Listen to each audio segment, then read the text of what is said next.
Hello everyone, welcome to the channel. Before we begin today's attack report, I want to ask you to subscribe to the channel. Your support is very important to us, so please subscribe. Go ahead and leave a comment telling me which city you're watching from, and click the like button.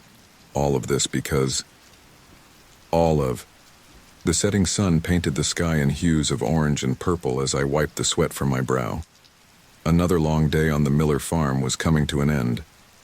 I stood on my porch, looking out over the vast cornfields that stretched as far as the eye could see. The stalks swayed gently in the evening breeze, creating a hypnotic rhythm that usually brought me peace. But tonight, something felt off. I shook off the feeling and headed to the barn to finish up my chores. The old structure creaked as I pushed open the heavy wooden door. The familiar smell of hay and livestock greeted me as I made my way to the cow stalls. "Evening, Bessie," I said, patting the Holstein's flank as I began to milk her. "How's about we make this quick? I'm beat." As I worked, I couldn't shake the nagging sensation that I was being watched. I glanced over my shoulder several times, but saw nothing out of the ordinary. Just the usual farm equipment and bales of hay stacked against the walls. With the milking done, I stepped out of the barn and locked it up for the night. The sun had dipped below the horizon, leaving only a faint glow on the western edge of the sky. As I turned to head back to the house, something caught my eye at the edge of the forest that bordered my property. For a split second, I could have sworn I saw a pair of eyes gleaming in the darkness between the trees. I blinked, and they were gone. Must be my imagination playing tricks on me, I thought. Probably just a raccoon or something. I hurried back to the house, my boots crunching on the gravel driveway. As I reached for the door handle, a sound stopped me in my tracks. A howl, distant but clear, echoed across the fields. It wasn't like any coyote I'd ever heard before. This was deeper, more primal. "Get a grip, John," I muttered to myself. "You're letting your mind run wild." Inside, I went through my usual evening routine. I warmed up some leftover chili on the stove and flicked on the TV, more for background noise than anything else. As I ate, I couldn't help but notice how quiet it was outside. No crickets chirping, no frogs croaking. Just an eerie, unsettling silence. I tried to focus on the local news, but my mind kept drifting back to those eyes I thought I saw in the forest. And that howl. I shook my head, trying to clear the thoughts away. "You're being ridiculous," I said aloud. "There's nothing out there that wasn't there yesterday or the day before." Still, as I finished my dinner and cleaned up, I found myself double-checking the locks on all the doors and windows. It was a habit I'd picked up years ago when I first moved out to the farm on my own, but tonight it felt more necessary than ever. I climbed the creaky stairs to my bedroom, feeling the weight of the day in my tired muscles. As I changed into my pajamas, I caught a glimpse of myself in the mirror. At 32, I was starting to see the effects of years of hard work on the farm. My sandy brown hair was thinning a bit on top, and crow's feet were forming at the corners of my blue eyes. "You're getting old, John Miller," I said to my reflection, "and paranoid to boot." I crawled into bed, the familiar softness of my well-worn quilt bringing some comfort. I reached over to turn off the bedside lamp, plunging the room into darkness. The only light came from the full moon shining through my window, casting long shadows across the floor. As I lay there, trying to quiet my racing thoughts, I couldn't shake the feeling that something was wrong. The silence outside seemed to press in on me, making the house feel smaller somehow. I tossed and turned, unable to find a comfortable position. Just as I was finally starting to drift off, a sound jolted me fully awake. A loud thump directly overhead on the roof. My heart began to race as I sat up in bed, straining my ears to listen. Thump, thump, thump. It sounded like footsteps, but much too heavy to be any animal I knew of. My mind raced through the possibilities. A bear? No, we didn't have bears in this part of Nebraska. A person? But who would be walking on my roof in the middle of the night? I swung my legs over the side of the bed, my bare feet touching the cold wooden floor. I reached for the baseball bat I kept next to my nightstand, gripping it tightly as I stood up. Thump, scratch, thump. The sound was moving, making its way across the roof towards the back of the house. I crept to my bedroom door, my heart pounding so loudly I was sure whatever was up there could hear it. As I reached for the doorknob, a new sound froze me in place. A low, rumbling growl, unlike anything I'd ever heard before. It seemed to vibrate through the entire house, sending chills down my spine. For a moment I stood there, paralyzed with fear. Then, survival instinct kicked in. I needed to see what was up there to convince myself that there was a logical explanation for all of this. With shaking hands, I opened my bedroom door and stepped out into the hallway. The floorboards creaked under my weight, and I winced at the noise. I made my way to the attic access in the ceiling, the bat clutched tightly in my sweaty palms. As I reached up to pull down the attic ladder, another growl rumbled overhead. Closer this time. Whatever was up there, it knew I was here. I hesitated, my hand on the attic door. Did I really want to see what was making those sounds? Part of me wanted to run back to my room, to hide under the covers like a child afraid of the dark. But I knew I had to face this, to prove to myself that there was nothing to be afraid of. Taking a deep breath, I pulled down the ladder. It descended with a loud creak that seemed to echo through the silent house. I placed my foot on the first rung, the bat raised and ready. As I climbed, the sounds above me intensified. Scratching, heavy breathing, and that bone-chilling growl. My imagination ran wild with terrifying possibilities. I reached the top of the ladder and poked my head into the attic space. The moonlight streaming through the small window cast strange, shifting shadows across the dusty floor. My eyes darted around, searching for the source of the sounds. And then I saw it. A massive shape hunched in the far corner of the attic. As my eyes adjusted to the darkness, I could make out matted fur, gleaming claws, and a pair of yellow eyes that seemed to glow with an otherworldly light. Our gazes locked, and in that moment, I knew that my life would never be the same. This was no coyote, no bear, no logical explanation. This was something straight out of a nightmare. The creature let out a bone-chilling roar, and I lost my grip on the ladder. As I fell backwards, my last thought before hitting the floor was, "Dear God, what have I gotten myself into?" The calm before the storm had passed. I hit the floor hard, the impact knocking the wind out of me. For a moment I lay there, dazed and struggling to breathe. The fall from the attic ladder had left me disoriented, but the adrenaline coursing through my veins quickly brought me back to my senses. Thump, thump, thump. The sound of heavy footsteps above me sent a jolt of terror through my body. Whatever that thing was, it was moving around in the attic. I scrambled to my feet, my heart pounding so hard I could feel it in my throat. I stood there frozen in the hallway, straining my ears to track the movement above. The footsteps were slow, deliberate, as if the creature was searching for something, or someone. "This can't be happening," I whispered to myself, my voice trembling. "This has to be a dream." But the ache in my back from the fall and the cold sweat on my skin told me this was all too real. I needed to do something, to see what I was dealing with. I couldn't just stand here paralyzed with fear. I crept back to my bedroom, wincing at every creak of the floorboards beneath my feet. My phone was on the nightstand where I'd left it. I snatched it up, along with the heavy-duty flashlight I kept for power outages. As I turned the flashlight over in my hands, a memory flashed through my mind. My father's voice, gruff but kind. "Always be prepared, John. You never know what might come creeping in the night." If only he could see me now. What would he make of this?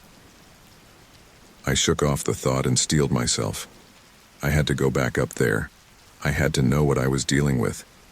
With shaking hands, I pulled up the flashlight app on my phone for some extra light. Then, clutching both lights like lifelines, I crept back towards the attic stairs. The house was eerily quiet now. No more footsteps, no growls. Just the sound of my own ragged breathing and the pounding of my heart. I reached the bottom of the attic ladder, which was still extended from my earlier ascent. Looking up into the dark opening, I felt a wave of dread wash over me. Every instinct screamed at me to run, to get out of the house and never look back. But I couldn't. This was my home. I had to face this. Taking a deep breath, I began to climb. Each rung felt like a step towards my doom, but I forced myself to keep going. As I reached the top, I paused, listening intently. Nothing. Slowly, I poked my head into the attic space. The beam of my flashlight cut through the darkness, revealing nothing but dust motes dancing in the air. I swept the light across the room, illuminating old boxes, forgotten furniture, and cobweb-covered rafters. No sign of the creature. Emboldened by the apparent emptiness, I pulled myself fully into the attic. The floorboards creaked under my weight as I took a few tentative steps forward. "Hello?" I called out, immediately regretting it. What was I expecting? For the monster to answer back? I continued my search, the beams of my flashlight and phone creating crisscrossing patterns of light in the dusty air. Every shadow seemed to move. Every noise made me jump. As I approached the far corner where I had first seen the creature, my flashlight beam fell upon something that made my blood run cold. Deep gouges in the wooden floor, like something had dug its claws in. I knelt down to examine them closer, my hand hovering over the marks. They were fresh, the wood still splintered and raw. "This is real," I muttered, a mix of awe and terror in my voice. "This is actually real." Just then, a low, menacing growl rumbled through the attic. It seemed to come from everywhere and nowhere at once. I spun around, my lights dancing wildly across the space. And there it was. Two glowing yellow eyes, reflecting the light of my flashlight. They were at the other end of the attic, near the small window that looked out over the cornfields. Time seemed to stand still as we stared at each other. I could make out the vague shape of the creature now. Massive, fur-covered, with a distinctly wolf-like head. But this was no ordinary wolf. It was too big. Too wrong. The creature's lips pulled back in a snarl, revealing rows of gleaming, razor-sharp teeth. Another growl, louder this time, filled the attic. That sound broke the spell. I stumbled backward, my fight-or-flight response kicking into overdrive. Flight won out. I turned and ran for the attic entrance, not daring to look back. I could hear the creature moving, its claws scraping against the wooden floor as it gave chase. I practically threw myself down the ladder, my feet missing most of the rungs in my haste. I hit the hallway floor hard for the second time that night, but I didn't even feel the pain. All I could focus on was getting away. The attic door slammed shut behind me with a resounding bang. Had the creature closed it? Or had the force of my descent caused it to swing shut? I didn't stop to ponder. I scrambled to my feet and raced down the hallway towards my bedroom. I could hear the thing moving in the attic above, its heavy footsteps matching pace with my frantic run. I burst into my room and slammed the door shut, fumbling with the lock. As soon as I heard the click, I backed away, my eyes fixed on the door. For a moment, all was quiet. Then, a scratching sound. Claws on wood, right outside my bedroom door. I backed up until I hit the far wall, sliding down to sit on the floor. My whole body was shaking, my breath coming in short, panicked gasps. "This isn't happening," I whispered, squeezing my eyes shut. "This can't be happening." But the scratching continued, sometimes punctuated by low growls and what sounded like sniffing. The creature was trying to get in. I don't know how long I sat there, paralyzed with fear. Minutes? Hours? Time seemed to lose all meaning as I listened to the monster outside my door. Eventually, the noises stopped. The silence that followed was almost worse than the scratching. Was it still out there, waiting? Had it found another way in? I didn't move from my spot on the floor. I kept my eyes fixed on the door, the flashlight and phone clutched tightly in my sweaty hands. Whatever that thing was, it was still in my house, and I had no idea what it would do next. As the first light of dawn began to creep through my window, I realized I had survived the night, but somehow I knew this was far from over. The nightmare was just beginning. The first rays of dawn had barely touched the sky when the scratching began again. I hadn't moved from my spot on the floor, my body stiff and aching from hours of tension. The sound of claws scraping against wood sent a fresh wave of terror through me. Scrape, scrape, scrape. The noise was methodical, almost patient. Whatever was out there, it knew I was trapped. It was only a matter of time. I clutched my phone tightly, my trembling fingers hovering over the keypad. Who could I call? The police? They'd never believe me. My neighbors? The nearest farm was miles away. The scratching intensified, accompanied now by low guttural growls. I could hear the wood of my bedroom door starting to splinter. "This isn't real," I whispered, my voice hoarse from hours of silent screaming. "This can't be real." But the creaking of the doorframe told me otherwise. This was happening, whether I believed it or not. Crack. A large chunk of the door gave way, and through the jagged hole I saw it. A massive, fur-covered paw, tipped with razor-sharp claws. It swiped at the opening, enlarging it with terrifying ease. I scrambled backwards, pressing myself into the corner of the room. My eyes darted around, searching for anything I could use as a weapon. The baseball bat I'd dropped earlier was on the other side of the room, near the disintegrating door. Another swipe, and half the door was gone. And there it was, in all its nightmarish glory, a creature straight out of mankind's darkest fears. It was wolf-like in shape, but grotesquely large, its shoulders easily reaching the top of the doorframe. Matted gray fur covered its muscular body, and its yellow eyes gleamed with an unnatural intelligence. Our gazes locked, and in that moment, I knew.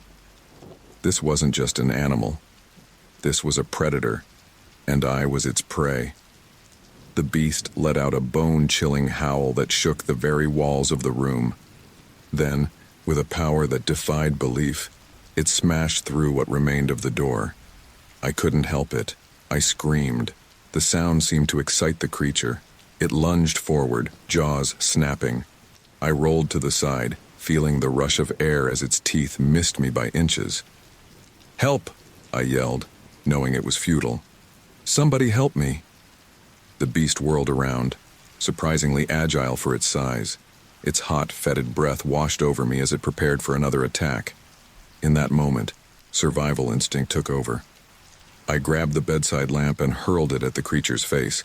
The lamp shattered against its snout, momentarily stunning it. I didn't wait to see if it would recover.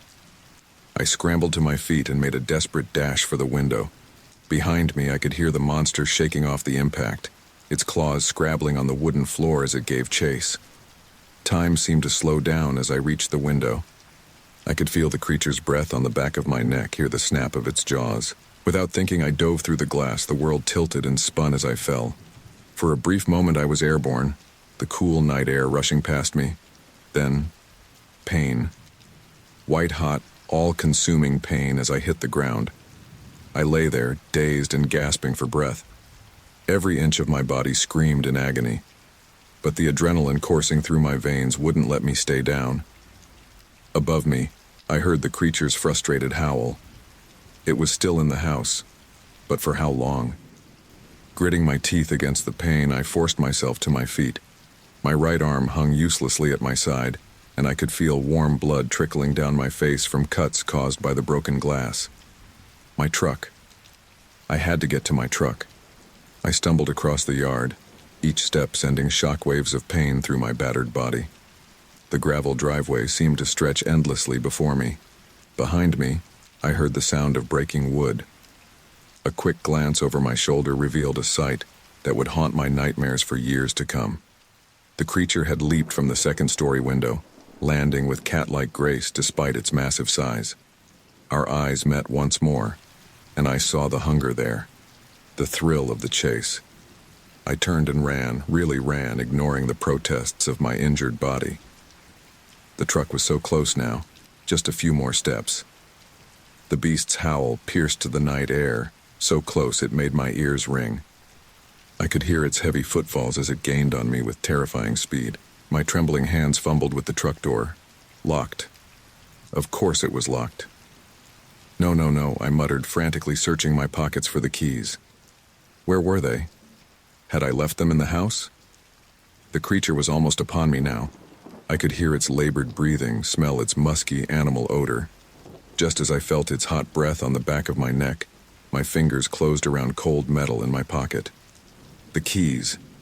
With a burst of desperate strength, I yanked the keys out, jabbed them at the lock, and wrenched the door open. I threw myself inside, slamming the door shut just as the beast crashed into the side of the truck. The whole vehicle rocked with the impact. Through the window, I could see the creature's slavering jaws, its yellow eyes filled with rage and frustration. My hands shook violently as I tried to get the key in the ignition. Come on, I pleaded. The beast circled the truck, occasionally ramming into it, trying to tip it over. Each impact sent waves of pain through my battered body. Finally, mercifully, the engine roared to life. I threw the truck into gear and stomped on the accelerator. The tires spun in the gravel before finding purchase, and then I was moving. In the rearview mirror, I saw the creature give chase. It was unnaturally fast, keeping pace with the truck as I sped down the long driveway. I didn't slow down when I hit the main road, didn't dare to look back again. I just drove, my knuckles white on the steering wheel, my breath coming in ragged gasps. It wasn't until I saw the lights of town in the distance that I finally allowed myself to relax slightly. I'd made it. I'd escaped. But as the adrenaline began to wear off and the pain of my injuries set in, a new fear took hold. What would I tell people? Who would believe me? As I approached the town limits, I realized that my nightmare was far from over. The roar of the engine filled my ears as I gripped the steering wheel, my knuckles white with tension. My entire body screamed in pain from the fall, but adrenaline kept me going. I had to get away. I had to survive. My hands shook violently as I tried to insert the key into the ignition. Come on, I muttered through gritted teeth. Behind me, I could hear the creature's heavy footsteps growing louder, closer.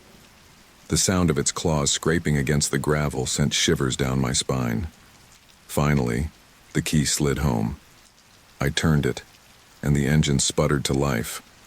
Relief washed over me for a split second. Before I remembered, I wasn't safe yet. I slammed the gear shift into drive and floored the accelerator. The tires spun, kicking up a cloud of dust and gravel. For a horrifying moment, I thought I was stuck. Then, with a lurch, the truck shot forward. The sudden movement threw me back against the seat, sending a jolt of pain through my battered body. I bit back a cry, focusing all my energy on keeping the truck on the narrow dirt road that led away from my farm. In the rearview mirror, I caught a glimpse of the creature. Its massive form bounded after the truck with impossible speed, yellow eyes gleaming in the darkness. It was gaining on me. No, no, no, I chanted, pressing the accelerator to the floor. The old truck groaned in protest but picked up speed. The road ahead was a blur, illuminated only by my headlights. I knew every curve and pothole of this route by heart, but at this speed, one wrong move could send me careening off into the fields. A howl pierced the night, so close it made me flinch. I risked another glance in the mirror. The beast was right behind me now, its jaws open in a snarl that revealed rows of gleaming teeth. Suddenly, it leaped. Time seemed to slow down as I watched the creature soar through the air, its massive form blocking out the stars. I reacted on instinct, jerking the wheel hard to the left. The truck swerved violently. I felt the right side tires leave the ground for a heart-stopping moment before slamming back down. The beast missed me by inches, its claws raking across the side of the truck with a sound like tearing metal. I struggled to regain control of the vehicle, my arms straining against the wheel. The truck fishtailed, kicking up clouds of dust. Behind me, I heard the creature land with a heavy thud. Come on, I urged the truck, willing it to go faster. The engine whined in protest, but I couldn't let up. Not now. The creature was running alongside the truck now. I could see it in my peripheral vision, a blur of fur and muscle. It snapped at the tires, trying to slow me down. I swerved again, this time intentionally. The sudden movement caught the beast off guard. It stumbled, falling behind for a precious few seconds. Those seconds were all I needed. I could see the lights of town in the distance now, growing larger with each passing moment. Just a little further, I told myself. Just a little more. The creature howled again, a sound filled with rage and frustration. It made one last, desperate lunge at the truck. I felt the impact as it slammed into the rear, the whole vehicle shuddering from the force. But I was too close to town now. The dirt road gave way to asphalt, the familiar "Welcome to Millbrook" sign flashing by in a blur. Street lights began to appear, pools of yellow light in the darkness. I chanced one final look in the rearview mirror. To my amazement and relief, I saw the creature slow down. It stood at the edge of town, its massive form silhouetted against the night sky. As I watched, it turned and loped back towards the dark expanse of fields and forest. I didn't slow down until I reached Main Street. The town was quiet at this hour, most windows dark. I pulled over in front of the sheriff's office, my hands shaking so badly I could barely turn off the engine. For a long moment I just sat there, my breath coming in ragged gasps. I was alive. I had escaped. But as the adrenaline began to fade, the pain set in. My whole body ached, and I could feel warm blood trickling down my face from cuts I didn't remember getting. With trembling hands, I reached for my phone. Who could I call? Who would believe me? As I dialed 911, a wave of exhaustion washed over me. The dispatcher's voice sounded tinny and far away as I tried to explain what had happened. Sir, are you there? What's your emergency?" I took a deep breath, wincing at the pain in my ribs. I need help. There was an animal, a huge wolf or something. It attacked me at my farm. I'm hurt." "All right, sir. Stay calm. Where are you now?" "In front of the sheriff's office. Please hurry. We're sending help right away. Just stay where you are." I let the phone drop into my lap, too exhausted to even end the call. As I waited for help to arrive, I couldn't shake the feeling that this nightmare was far from over. The creature was still out there, somewhere in the darkness beyond the town limits, and I knew, with a certainty that chilled me to the bone, that it wasn't finished with me yet. The sound of approaching sirens filled the air, growing louder with each passing second.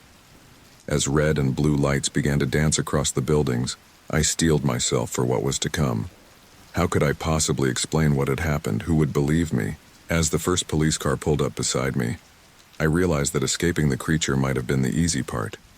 Convincing others of what I'd seen, of what had happened to me, that would be the real challenge.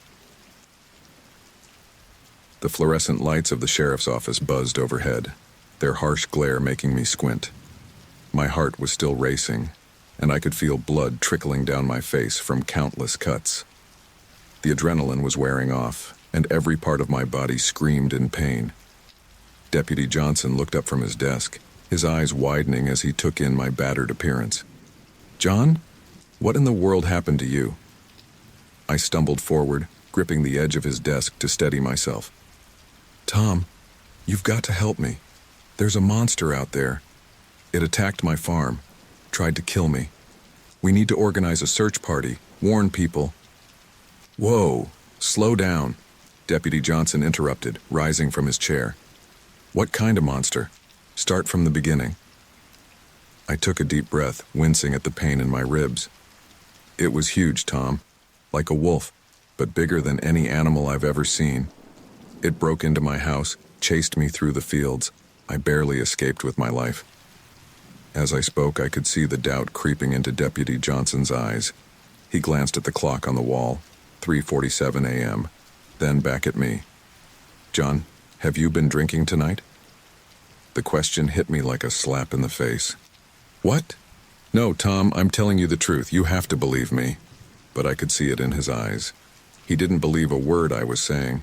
To him, I was just a man who'd had too much to drink, or maybe suffered a mental breakdown. "All right, John," he said, his voice taking on that careful tone people use with the unstable. "Why don't you sit down? I'll call Dr. Matthews to come take a look at those cuts." I shook my head frantically. "We don't have time for that. The creature could be out there right now, hurting someone else. We need to... John! Deputy Johnson's sharp tone cut through my rambling. Sit down, now. Defeated, I sank into a nearby chair. As Deputy Johnson called the local doctor, I could hear him describing me as disoriented and possibly hallucinating. My story was already being dismissed, painted over with a more palatable explanation. The next few hours passed in a blur. Dr. Matthews arrived, cleaning and bandaging my wounds while asking probing questions about my mental state. I answered as best I could, but I could tell that with each word, I was digging myself deeper into a hole of perceived insanity. As dawn broke, Deputy Johnson, now joined by Sheriff Parker, agreed to accompany me back to my farm to investigate. The ride was tense, filled with skeptical glances and pointed questions about my sleeping habits and stress levels. When we arrived at the farm, my heart sank. In the harsh light of day, the scene looked normal. The front door was intact, not splintered as I remembered. The yard was undisturbed, no sign of the frantic chase that had occurred just hours before. I don't understand, I muttered, stumbling out of the police cruiser. It was here. It destroyed everything. Sheriff Parker's hand on my shoulder made me flinch. John, why don't you show us where this incident took place? I led them through the house, pointing out where the creature had broken through doors, where it had cornered me. But all we found were a few broken windows and some scattered debris, easily explained by a strong wind, or perhaps a particularly bold raccoon. Well, Sheriff Parker said, scratching his head, I'm not seeing any evidence of a, monster attack here, John. Looks like you might have had a vivid nightmare, maybe sleepwalked a bit. Combined with those broken windows, well, I can see how your mind might have cooked up quite a tale. I stared at him in disbelief. A nightmare? Sheriff, look at me. Look at my truck. How do you explain these injuries? The sheriff sighed, exchanging a look with Deputy Johnson. John, you're a good man, never caused any trouble, but I think maybe the stress of running this farm alone is getting to you. Why don't you take a few days, rest up? Maybe talk to someone about what you're going through. As they left, I stood in my yard, feeling more alone than I ever had in my life. The sun climbed higher in the sky, burning away the morning mist and any hope I had of being believed. Throughout the day, news of my episode spread through our small town like wildfire. Neighbors and friends stopped by, their faces masks of concern and poorly hidden curiosity. John, sweetie, are you doing okay? Mrs. Henderson from down the road asked, pressing a casserole into my hands. We're all so worried about you. I forced a smile, knowing that any protest would only reinforce their belief in my instability. I'm fine, Margaret.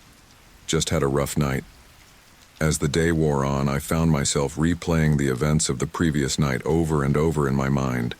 The creature's glowing eyes, its hot breath on my face, the sound of its claws tearing into metal. It had all seemed so real. But as the sun began to set, casting long shadows across the fields, doubt began to creep in. Had it all been a dream? A hallucination brought on by stress and isolation? The rational part of my brain argued that monsters didn't exist, that there had to be a logical explanation. Yet every time I closed my eyes, I saw those yellow's eyes staring back at me.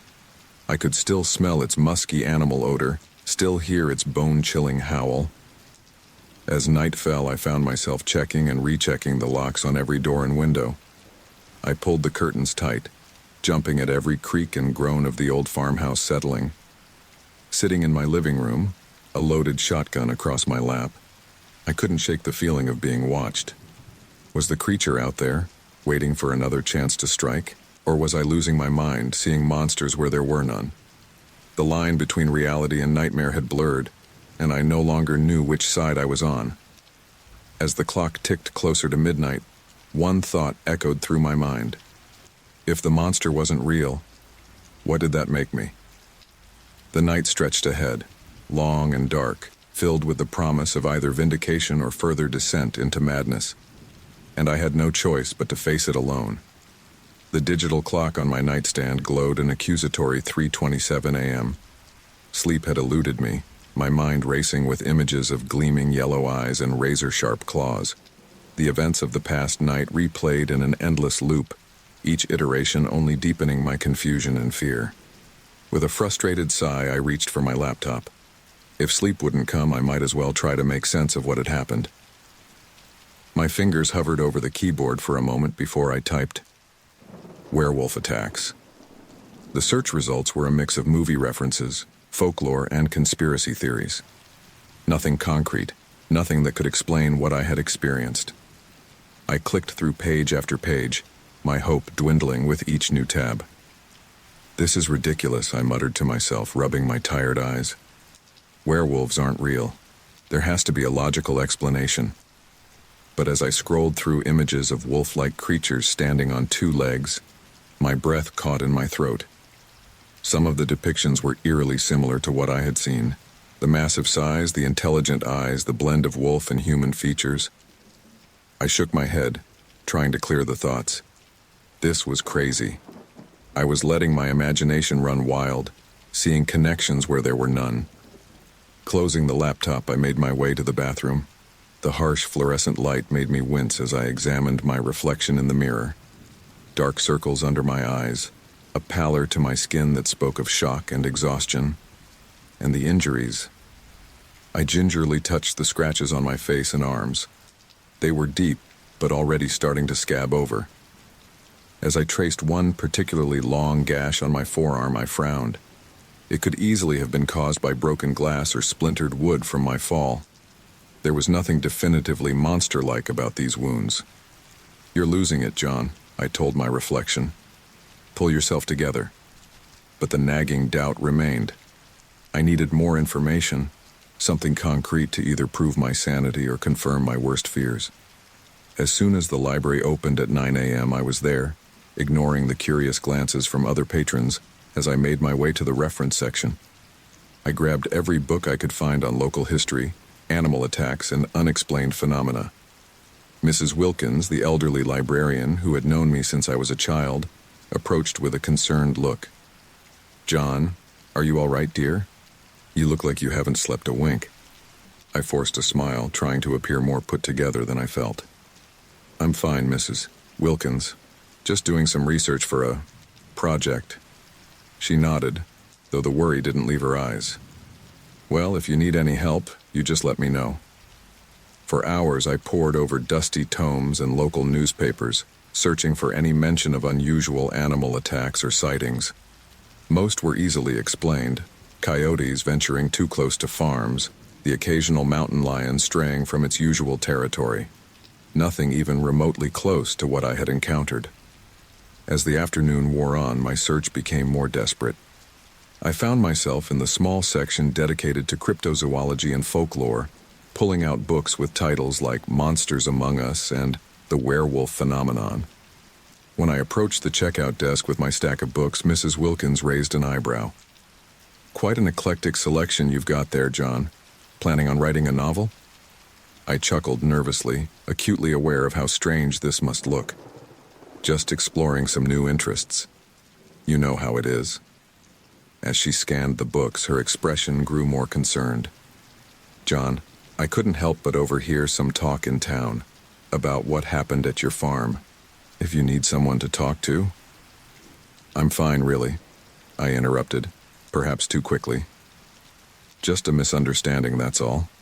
Thanks for your concern, though." I gathered the books and hurried out of the library, feeling the weight of Mrs. Wilkins's gaze on my back. As I stepped into the late afternoon sun, a chill ran down my spine. The hairs on the back of my neck stood up, and I had the distinct sensation of being watched. I spun around, scanning the street and the tree line beyond. Nothing seemed out of place. A few townsfolk went about their business. A dog barked in the distance. But the feeling persisted. My heart racing, I practically ran to my truck, tossing the books onto the passenger seat. As I fumbled with the keys, I caught a glimpse of movement in my peripheral vision. Something dark, just at the edge of the forest that bordered the town. I froze, key halfway to the ignition. Slowly, I turned my head, dreading what I might see. There, between two ancient oaks, I saw a pair of yellow eyes gleaming in the shadows. They blinked once and then were gone. My breath came in short, panicked gasps. Had I really seen that? Or was my mind playing tricks on me, conjuring monsters out of nothing more than shadow and fear? I started the truck with shaking hands, peeling out of the parking lot far too fast. In my rearview mirror, the forest receded, dark and inscrutable. But the feeling of being watched, of being hunted, stayed with me. As I drove home, the books beside me seemed to mock my efforts. What answers could they possibly hold? What explanation could there be for the terror that had invaded my life? The sun was setting as I pulled into my driveway, casting long shadows across the farm. Night was coming, and with it the possibility of another encounter. Another chance to prove my sanity, or lose it completely. I gathered the books and headed inside, locking the door behind me. As I settled in for another sleepless night of research, one thought echoed in my mind. If the monster was real, I had to find a way to prove it. And if it wasn't, well, I didn't want to consider that possibility. The ticking of the clock seemed unnaturally loud in the quiet house. Another night of terror and uncertainty stretched before me, but this time I was determined to be prepared. Whatever came, I would face it with open eyes and a mind hungry for the truth, no matter how terrifying that truth might be. The morning sun filtered through the curtains, casting long shadows across my living room. I hadn't slept, my eyes burning from a night spent poring over the books I'd borrowed from the library. The coffee in my mug had long since gone cold, but I barely noticed as I dialed Sarah's number. Sarah had been my best friend since childhood. If anyone would believe me, it would be her. The phone rang 3 times before she answered, her voice thick with sleep. "John? It's barely 7 a.m. Is everything okay?" I took a deep breath, trying to keep my voice steady. "Sarah, I need to talk to you. Something happened. Can you come over?" There must have been something in my tone because I heard rustling on her end, like she was sitting up. "Of course, I'll be there in 20 minutes. True to her word, Sarah arrived shortly after, concern etched on her face as she took in my disheveled appearance. "John, what's going on? You look terrible." I ushered her inside, glancing nervously over her shoulder before closing and locking the door. "You might want to sit down for this," I said, leading her to the kitchen table. Over the next hour, I poured out my story. The attack, the chase, the creature that defied explanation. Sarah listened silently, her expression shifting from concern to disbelief as I spoke. When I finally finished, the silence stretched between us. Sarah reached out, gently taking my hand. "John," she said softly, "I think you need to talk to someone, a professional." Her words hit me like a physical blow. "You don't believe me," I said, pulling my hand away. Sarah sighed, running a hand through her hair. "It's not that I don't believe you saw something. But John, werewolves, don't you think there might be a more rational explanation?" "Like what?" I demanded, my voice rising. "That I imagined the whole thing? That I did this to myself?" I gestured to the healing scratches on my arms. "No, of course not," Sarah said quickly. "But you've been under a lot of stress lately. Running the farm alone, your dad's health issues. Maybe your mind is just trying to process everything in a weird way." I stood up abruptly, my chair scraping against the floor. "I'm not crazy, Sarah. I know what I saw." Sarah stood too, holding her hands up placatingly. "I'm not saying you're crazy, I'm just worried about you. Promise me you'll at least consider talking to Dr. Thompson?" I nodded grudgingly, if only to end the conversation. As Sarah left, I couldn't shake the feeling that I'd lost something important. If my best friend didn't believe me, who would? Later that day, I found myself at the local diner, hoping a change of scenery might clear my head. As I slid into a booth, I couldn't help but notice the sudden hush that fell over the room. Whispers reached my ears, fragments of conversations. That's him, the Miller boy, claiming he was attacked by some kind of monster. Probably hit the bottle too hard. I hunched over my coffee, trying to make myself smaller to disappear. But the whispers continued, each one a fresh wound to my already battered psyche. Unable to bear it any longer, I left some cash on the table and hurried out, ignoring the curious stares that followed me. In the parking lot, I bumped into Sheriff Parker. "John," he said, his voice careful, "how are you holding up?" I forced a smile. "I'm fine, Sheriff, just grabbing some lunch." He nodded, but I could see the doubt in his eyes. "Listen, John, I know you've been through something difficult. Have you considered talking to Dr. Thompson? He's good at helping folks work through trauma." I bit back a bitter laugh. Even the sheriff thought I was losing it. "I'll think about it," I muttered, brushing past him to my truck. But as the day wore on, the weight of disbelief became too much to bear. That afternoon found me in Dr. Thompson's waiting room, my leg bouncing nervously as I waited to be called in. The session was frustrating. Dr. Thompson listened patiently as I recounted my story, his face a mask of professional neutrality. When I finished, he leaned back in his chair, steepling his fingers. "John," he began, his voice gentle, "what you experienced must have been terrifying. But I think we need to consider the possibility that your mind might be processing stress and trauma in an unusual way." I opened my mouth to protest, but he held up a hand. "I'm not saying you're lying or crazy, but sometimes our minds create vivid experiences to help us cope with things we can't easily process. I'd like to prescribe you some anti-anxiety medication. It might help you sleep and give you some clarity." I left his office with a prescription I wasn't sure I wanted to fill and a growing sense of isolation. No one believed me. Not Sarah, not the sheriff, not even a trained professional. As the sun began to set, I found myself driving to the edge of town, to where the forest began. I parked my truck and got out, staring into the deepening shadows between the trees. Somewhere in there, the creature was waiting. I was sure of it. The logical part of my brain screamed at me to get back in the truck, to drive home and forget this whole thing. But I couldn't. I needed something. Proof.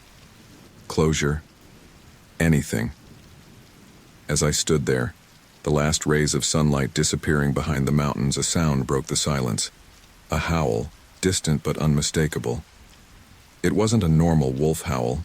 It was deeper, more guttural, with an almost human quality that sent shivers down my spine. Fear gripped me, squeezing the air from my lungs. I scrambled back to my truck, fumbling with the keys as I threw myself inside. As I peeled away from the forest's edge, my heart pounding in my chest, one thought crystallized in my mind. I wasn't crazy. The creature was real, and if no one would believe me, I'd have to find proof on my own, no matter the cost. The sun dipped below the horizon, painting the sky in hues of orange and purple, but I had no time to appreciate the beauty. My hands trembled as I dragged the heavy oak bookcase across the basement door, the scraping sound echoing in the confined space. "This is insane," I muttered to myself, wiping sweat from my brow. "You're fortifying yourself against a creature that might not even exist." But the memory of yellow eyes gleaming in the forest and that bone-chilling howl was enough to quell any doubts. Real or not, I wasn't taking any chances. I surveyed my makeshift fortress. The basement windows were boarded up, the stairs blockaded. In one corner, I had piled blankets, water, and enough food to last a couple of days. My father's old shotgun lay across my lap, loaded and ready. As night fell, the basement took on an oppressive air. Every creak of the old farmhouse above made me flinch. Was it just the house settling or something more sinister? I glanced at my watch. 9:47 p.m. The night stretched ahead, long and foreboding. "Get a grip, John," I told myself firmly. "You're safe down here. Nothing can get in." But as the hours ticked by, my confidence began to waver. The darkness pressed in, broken only by the weak glow of a battery-powered lantern. my eyes strained against the gloom, imagining shapes in every shadow. Suddenly, a loud thump from upstairs made me jump. I raised the shotgun, aiming at nothing in particular, my breath coming in short, panicked gasps. "Hello?" I called out, immediately regretting it. If something was up there, I'd just given away my position. Silence answered me, heavy and ominous. Then another thump. Closer this time. The old pipes groaned and I nearly screamed. "It's just the house," I whispered to myself. Old houses make noise. It's normal. But there was nothing normal about the scratching sound that came next. It was deliberate, methodical. The sound of claws dragging across wood. My finger tightened on the trigger as I stared at the basement door. The scratching grew louder, more insistent. Whatever was up there, it knew I was down here. Suddenly the lights flickered. Once, twice, and then darkness engulfed me. The lantern, my only source of light, sputtered and died. "No, no, no," I muttered, fumbling in the dark for the spare batteries I'd brought down. My hands shook so badly I could barely open the battery compartment. That's when I heard it. A heavy thud on the roof, so powerful it sent dust raining down from the ceiling. My blood ran cold as I realized what it meant. The creature wasn't just in the house, it was on top of it. I held my breath, listening intently. For a moment all was quiet. Then came the sound of something large moving across the roof. Each step sent vibrations through the entire house. Tears welled up in my eyes as the reality of my situation hit me. I was trapped in a basement in the dark, while a monster prowled above. The creature moved with purpose, as if searching. I could track its progress by the creaks and groans of the roof. It was circling, spiraling inward. Hunting. A crash from upstairs made me bite back a scream. It had found a way in. The sound of splintering wood and shattering glass filled the air as the beast tore through the house. I pressed myself into a corner, shotgun aimed at the basement door. My entire body shook with terror as I listened to the methodical destruction above. Claws scraped against walls, doors were ripped from hinges. It was looking for me. The noises grew closer. It was in the kitchen now, right above the basement. I could hear its heavy breathing, the low growl that seemed to vibrate through the floorboards. Then silence. Had it given up? Had it not found my scent? My hope was short-lived. A deafening roar shook the house, followed by the sound of furniture being thrown aside. It had found the basement door. I bit my lip to keep from crying out as something heavy slammed against the door. The bookcase I'd used as a barricade shuddered but held. Another slam. Wood splintered. Tears streamed down my face as I aimed the shotgun, waiting for the inevitable. The door wouldn't hold forever. When it broke, I'd have one chance, one shot. The assault on the door continued, each impact stronger than the last. I could hear the wood giving way, see the door bowing inward even in the dim light. "Please," I whispered, though to whom I wasn't sure. "Please let this be a nightmare, let me wake up." But the nightmare was real. With a final, ear-splitting crash, the door gave way. The bookcase toppled, and in the space where the door had been, I saw those yellow eyes gleaming in the darkness. I screamed, squeezing the trigger. The shotgun's roar was deafening in the confined space. In the muzzle flash, I caught a glimpse of fur and fangs before darkness descended once more. Something warm and wet splattered across my face. Had I hit it? I fumbled to reload, my hands slick with what I realized must be the creature's blood. But no attack came, no growl, no sound of movement, just silence, broken only by my ragged breathing. I don't know how long I sat there, shotgun trained on the ruined doorway, waiting for the monster to finish me off. Minutes stretched into hours. The faint glow of pre-dawn light began to filter through the cracks in the boarded-up windows. As the adrenaline wore off, exhaustion hit me like a physical blow. My arms ached from holding the shotgun. My eyes burned from straining against the darkness. With the coming of dawn, an eerie silence descended upon the house. No creaks, no growls, no sound of destruction. Had the creature fled? Or was it waiting, playing some cruel game of cat and mouse. As I sat there, covered in blood and surrounded by the wreckage of my sanctuary, one thought echoed through my mind. This couldn't go on. I couldn't live like this, jumping at shadows and barricading myself every night. I needed to end this, one way or another. And as the sun rose on a new day, I knew what I had to do. It was time to stop running, stop hiding. It was time to hunt the hunter. With trembling hands, I began to reload the shotgun. Whatever happened next, I would face it on my feet, not cowering in a corner. The creature may have won this round, but the war was far from over. The first rays of sunlight crept through the shattered remains of my bedroom window, illuminating the devastation around me. I hadn't slept, my body running on pure adrenaline and fear. As the night's terrors began to fade in the harsh light of day, a new urgency took hold.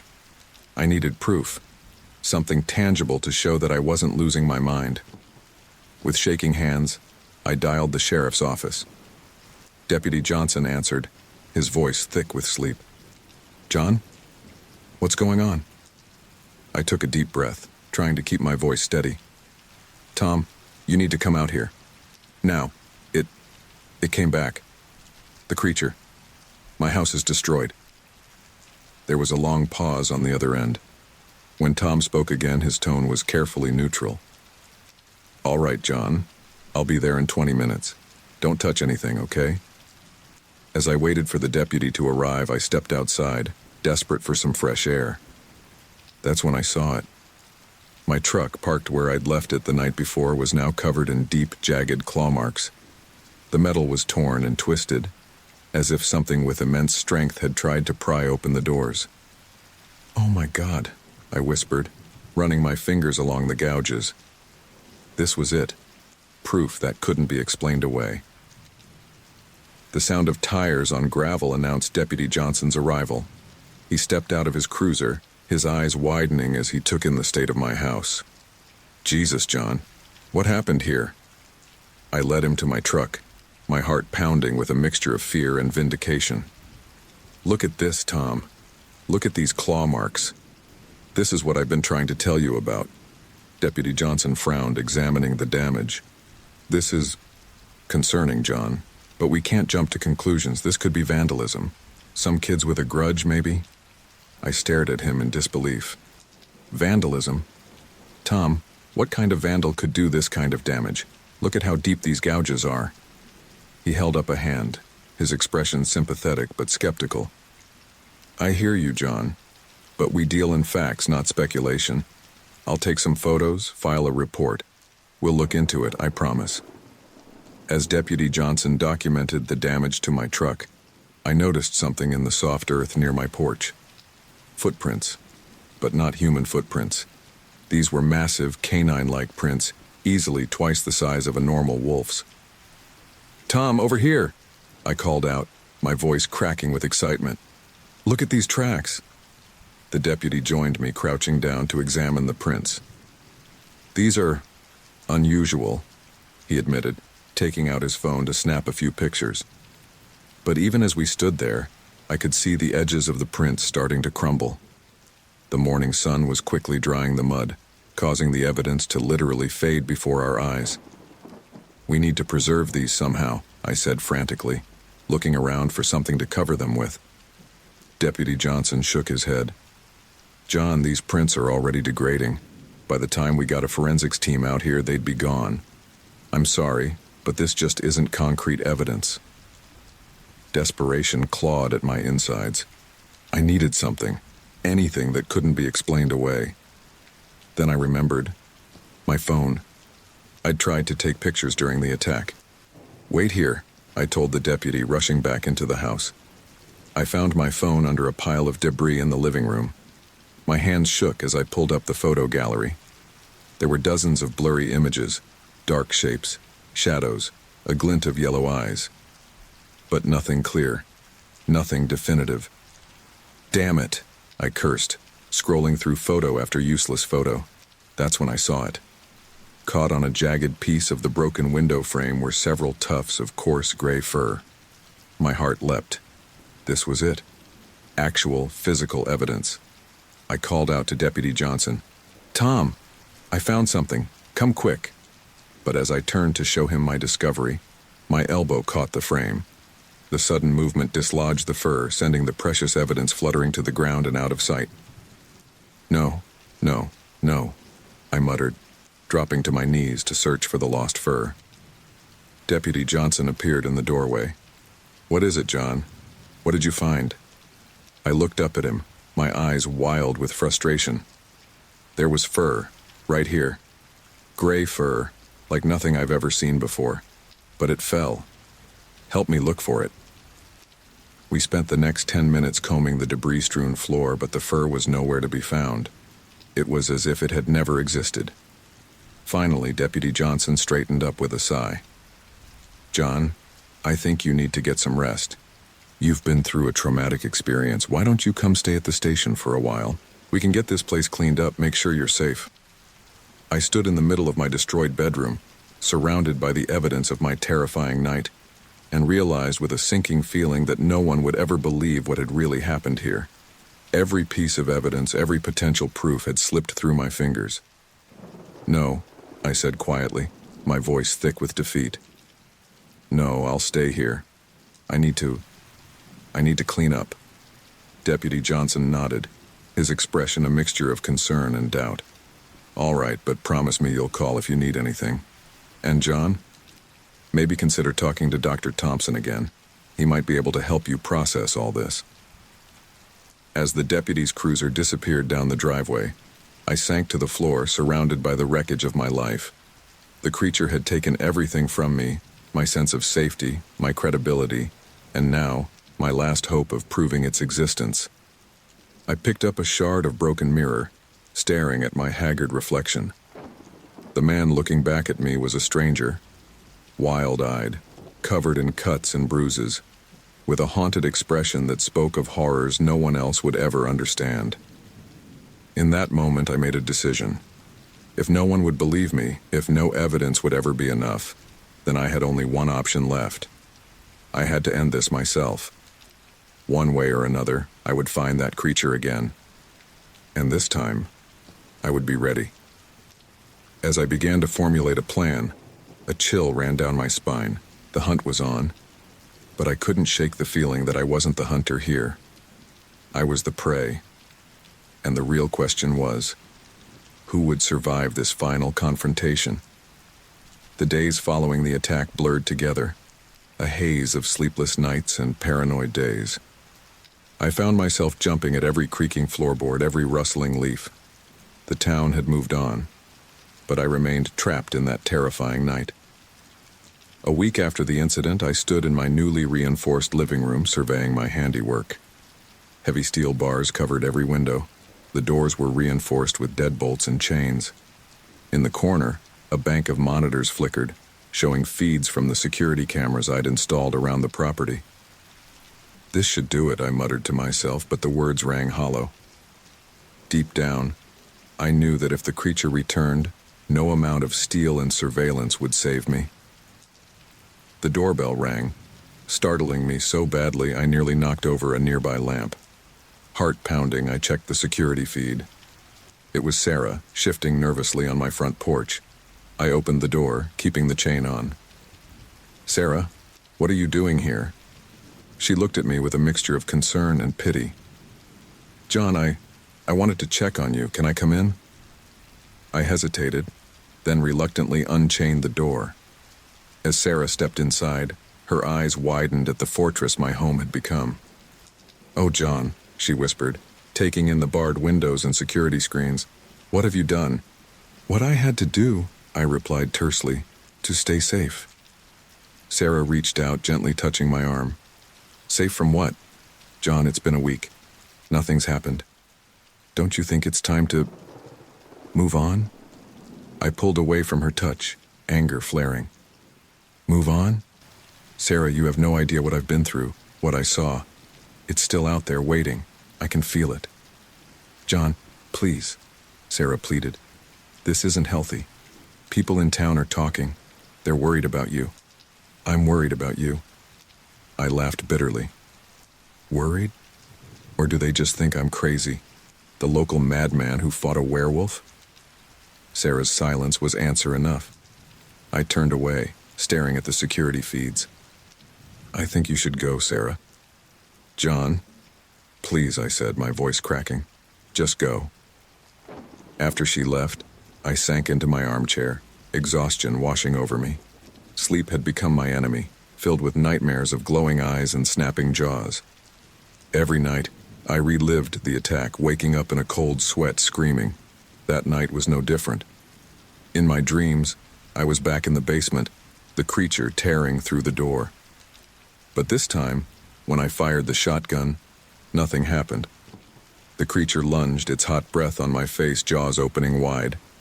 I jolted awake with a scream caught in my throat. Moonlight filtered through the barred windows, casting long shadows across the room. For a moment, in my half-awake state, every shadow seemed to move, to reach for me with clawed hands. Shaking, I made my way to the kitchen, downing a glass of water and 2 of the sleeping pills Dr. Thompson had prescribed. They didn't stop the nightmares, but at least they kept me under long enough to get some rest. As the days wore on, I became aware of the whispers, the sideways glances whenever I ventured into town. At the grocery store, conversations would halt as I walked by, only to resume in hushed tones once I'd passed. One afternoon, as I was paying for my meager supplies, I overheard the cashier whispering to a customer. That's him, the Miller boy, the one who claims he fought off a werewolf. Poor thing, the customer replied. Must have been some kind of breakdown. Such a shame. I slammed my money on the counter harder than necessary, making them both jump. I'm not crazy, I snapped, grabbing my bags. And I'm not deaf either. As I stormed out, I could feel their eyes on my back, full of pity and disbelief. The worst part was a small voice in the back of my mind was starting to wonder if they were right. Had it all been some kind of psychotic break? The alternative, that a monster was real and hunting me, was almost too terrifying to contemplate. Weeks passed, and slowly, life in town returned to a semblance of normalcy. People stopped whispering quite so loudly when I passed. The police stopped making wellness checks at my home. Even Sarah had stopped calling, her concern fading into resigned acceptance of my new reality. But for me, nothing was normal. Every night was a battle against sleep and the terrors it brought. Every day was spent checking and rechecking my defenses, scanning the tree line for any sign of movement. One evening, as the sun began to set, painting the sky in brilliant oranges and reds, I found myself sitting on my porch. The cornfield stretched out before me, golden in the fading light. It was beautiful, peaceful even. For a moment, I allowed myself to relax, to breathe. But as the shadows lengthened and night began to fall, that familiar unease crept back in. My eyes scanned the darkening fields, the forest beyond. Somewhere out there, I knew, the creature was waiting, biding its time. A cool breeze rustled the corn, and for a moment I could have sworn I heard something else. A low growl, perhaps. Or maybe just the wind playing tricks on my frayed nerves. I stood up quickly, my hand instinctively going to the gun at my hip. A constant companion now. As I retreated into my fortified home, I couldn't shake the feeling that I was being watched. That somewhere in the gathering darkness, yellow eyes were fixed on me, patient and hungry. The security system beeped as I locked and chained the door behind me. I moved from screen to screen, checking each camera feed meticulously. Nothing moved in the night beyond my walls. But still, that feeling persisted. As I settled in for another long, vigilant night, one thought echoed through my mind. This isn't over. It's out there waiting. And sooner or later it will come for me again. The question was, when it did, would I be ready? Or would this uneasy peace be shattered, plunging me back into a nightmare from which there might be no escape? Only time would tell. And so I waited, trapped in a prison of my own making for the inevitable return of the creature that had destroyed my life. The fog was thick as soup, clinging to the windshield of my beat-up Chevy as I navigated the winding mountain road. It was well past midnight, and I was regretting my decision to take the shortcut back to Denver after visiting my sister in Colorado Springs. The GPS had promised it would shave an hour off my drive, but now, as my headlights struggled to penetrate more than a few feet ahead, I was beginning to think I'd made a terrible mistake. Come on, I muttered, leaning forward in my seat as if it would help me see better. The yellow lines on the road appeared and disappeared in the swirling mist, my only guide on this treacherous path. The trees on either side loomed like dark sentinels, their branches reaching out over the road like grasping fingers. I glanced at my phone, hoping for a signal, but the screen remained stubbornly empty. Great, I sighed, tossing it onto the passenger seat. Just great, Jake. You really outdid yourself this time. As I rounded another bend, something caught my eye. A flicker of movement in the shadows beyond my headlights. I blinked hard, trying to focus, but whatever it was had vanished. A deer, maybe? Or a mountain lion? My mind raced through the possibilities, each one more unsettling than the last. A chill ran down my spine, and I found myself sitting up straighter, my eyes darting from the road to the tree line and back again. It's nothing, I said aloud, trying to convince myself. Just your imagination playing tricks on you. But the uneasy feeling persisted. I could have sworn I saw something large moving parallel to the road, just out of sight in the dense forest. My palms began to sweat, and I gripped the steering wheel tighter, my knuckles turning white with the effort. Get it together, man, I chastised myself. You're a grown-ass adult. There's nothing out there. But even as I said the words, I didn't believe them. The hairs on the back of my neck stood on end, and I had the distinct sensation of being watched. I reached for the radio, desperate for some companionship, even if it was just the voice of a late-night DJ. The familiar classic rock station I'd been listening to earlier had long since faded to static, but I fiddled with the dial anyway, hoping to pick up something, anything, to break the oppressive silence. For a moment, I thought I'd found a station. A voice emerged from the crackling static, but it was distorted and unintelligible. I leaned in closer, straining to make out the words, when suddenly, a sound cut through the white noise that made my blood run cold. It was a low, rumbling growl, unlike anything I'd ever heard before. It was too deep, too primal to be a dog or even a wolf, and it sounded close. Too close. I jabbed at the power button, plunging the car into silence once more. My breath came in short, sharp gasps as I scanned the road ahead and the forest on either side. It's just interference, I whispered to myself. Some weird feedback or something, that's all. But deep down I knew that wasn't true. Whatever had made that sound was real, and it was out there in the darkness, watching and waiting. I pressed down on the accelerator, urging my old car to go faster. The engine whined in protest as we climbed higher into the mountains, the fog growing thicker with each passing mile. I was going too fast for these conditions, but fear had overridden my common sense. A flash of movement caught my eye again, this time to my right. Something large and dark bounded between the trees, keeping pace with my car. My heart hammered in my chest as I realized whatever it was running alongside me at over 50 miles per hour. This isn't happening, I said, my voice cracking with panic. This can't be real. I chanced a glance in my rearview mirror, and what I saw nearly made me drive off the road. Two glowing eyes, amber and feral, stared back at me from just beyond my taillights. They were huge, set in a face that was neither fully animal nor human. In that brief moment, I caught a glimpse of slavering jaws and fur matted with what looked horribly like blood. I let out a strangled cry and swerved, narrowly avoiding a guardrail. The tires squealed in protest as I fought to regain control of the vehicle. When I looked in the mirror again, the eyes were gone, but I knew the creature was still out there. My mind raced, trying to make sense of what I'd seen. It couldn't be real. Things like that didn't exist outside of movies and nightmares. And yet, I couldn't shake the bone-deep certainty that I was being hunted. I fumbled for my phone again, praying for a signal, but the screen remained stubbornly blank. I was alone out here with no way to call for help. Okay, Jake, think, I said, trying to keep my voice steady. You just need to make it to the next town. There has to be one coming up soon. But as I peered through the fog, all I could see was more winding road and impenetrable forest. The creature, whatever it was still out there, and I had the sickening feeling that it was toying with me, waiting for the right moment to strike. I pressed the accelerator to the floor, no longer caring about the dangerous conditions. My only thought was to put as much distance between myself and that thing as possible. The old Chevy roared as we tore around another bend, the tires skidding dangerously close to the edge of the road. And then I saw it again. A massive, dark shape, running on all fours, but with an unnatural, loping gait. It was keeping pace with my car effortlessly, its eyes fixed on me with predatory intent.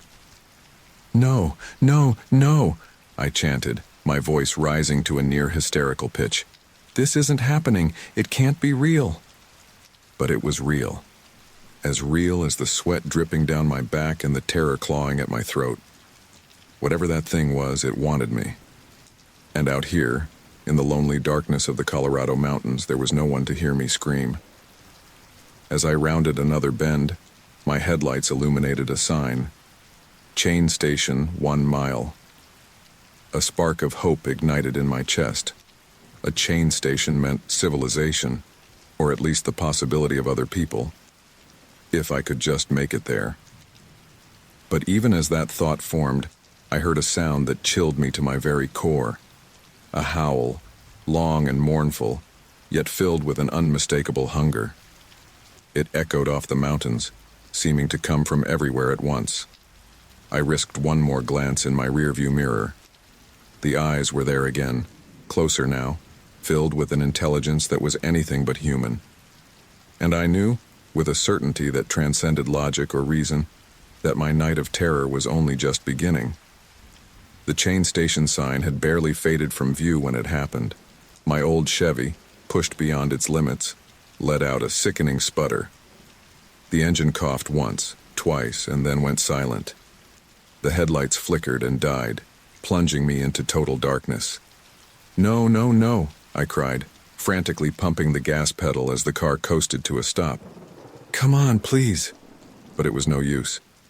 The car rolled to a halt in the middle of the desolate mountain road, leaving me stranded in a sea of blackness. The silence that followed was deafening, broken only by my ragged breathing and the rapid pounding of my heart. I sat there for a moment, frozen with fear. The creature I'd seen, the thing that had been chasing me, was still out there. And now I was a sitting duck. "Okay, Jake. Think," I muttered to myself, trying to keep the panic at bay. "You can fix this. You have to fix this." With trembling hands, I reached for the key in the ignition. I took a deep breath, silently pleading with whatever higher power might be listening, and turned it. The engine groaned, but didn't catch. I tried again and again, each attempt more desperate than the last. The starter wheezed and clicked, but the engine refused to turn over. "Come on, you piece of junk," I shouted, slamming my palm against the steering wheel. "Start!" But it was useless. Whatever had caused the car to die wasn't going to be fixed by sheer willpower. I was well and truly stuck. I fumbled for my phone, praying that by some miracle I'd gotten a signal. The screen lit up, casting an eerie blue glow in the car's interior. But the no service message mocked me from the top of the display. "Damn it," I hissed, tossing the useless device onto the passenger seat. That's when I heard it. A howl, long and mournful, echoing through the night. It was closer now, much closer than before. The sound sent shivers down my spine and made my stomach churn with dread. I peered out the windshield, straining my eyes to see through the darkness. The fog had thinned somewhat, allowing slivers of moonlight to break through. It wasn't much, but it was enough to make out the vague shapes of trees and the winding road ahead. And then I saw it. A massive silhouette emerged from the tree line, its fur silvered by the moonlight. It moved with an unnatural grace, powerful muscles rippling beneath its coat as it loped towards my stranded vehicle. "Oh God," I whispered, my voice barely audible even in the silence of the car. The creature was like nothing I'd ever seen before. It was wolf-like in its general shape, but far too large, easily the size of a bear. Its limbs were long and oddly jointed.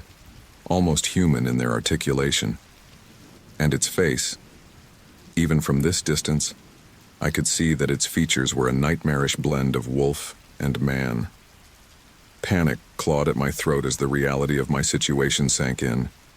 I was trapped in this metal coffin, with no way to escape and a monster bearing down on me. My hands scrambled for the door lock, pushing it down with a decisive click. I knew it was a futile gesture. If that thing wanted in, a simple car lock wasn't going to stop it, but it was all I could do. The creature paused about 50 yards from my car, its head tilted as if considering its next move. I could see its eyes now, glowing an unnatural amber in the moonlight.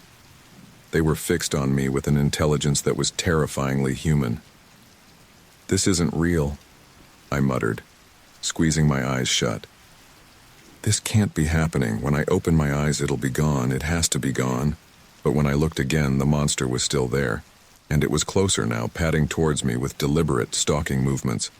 I tried the key again, twisting it with such force I was afraid it might snap off in the ignition. The engine whined pitifully but refused to catch. "Please," I begged, my voice cracking. "Please start. I don't want to die here." The creature was less than 30 yards away now. I could hear its breathing, heavy and ragged, carried on the night air. A low growl rumbled from its chest, a sound so deep and primal it made the hairs on the back of my neck stand on end. In desperation, I began honking the horn, hoping against hope that someone might hear it. The harsh blare shattered the night silence, echoing off the surrounding mountains. The monster's ears flattened against its skull, and it let out a snarl that turned my blood to ice. "Help!" I screamed, knowing it was useless but unable to stop myself. "Somebody help me!" The creature tensed, its powerful haunches coiling like springs. I knew with sickening certainty that it was preparing to pounce. Time seemed to slow down. I saw every detail with crystal clarity. The saliva dripping from its fangs, the way its claws dug into the asphalt, the hungry gleam in its inhuman eyes. In that moment, a strange calm washed over me. If this was how I was going to die, I wasn't going to cower in fear. I met the creature's gaze, my hands gripping the steering wheel so tightly my knuckles turned white. "Come on then," I whispered, a hysterical laugh bubbling up in my throat. "Let's get this over with."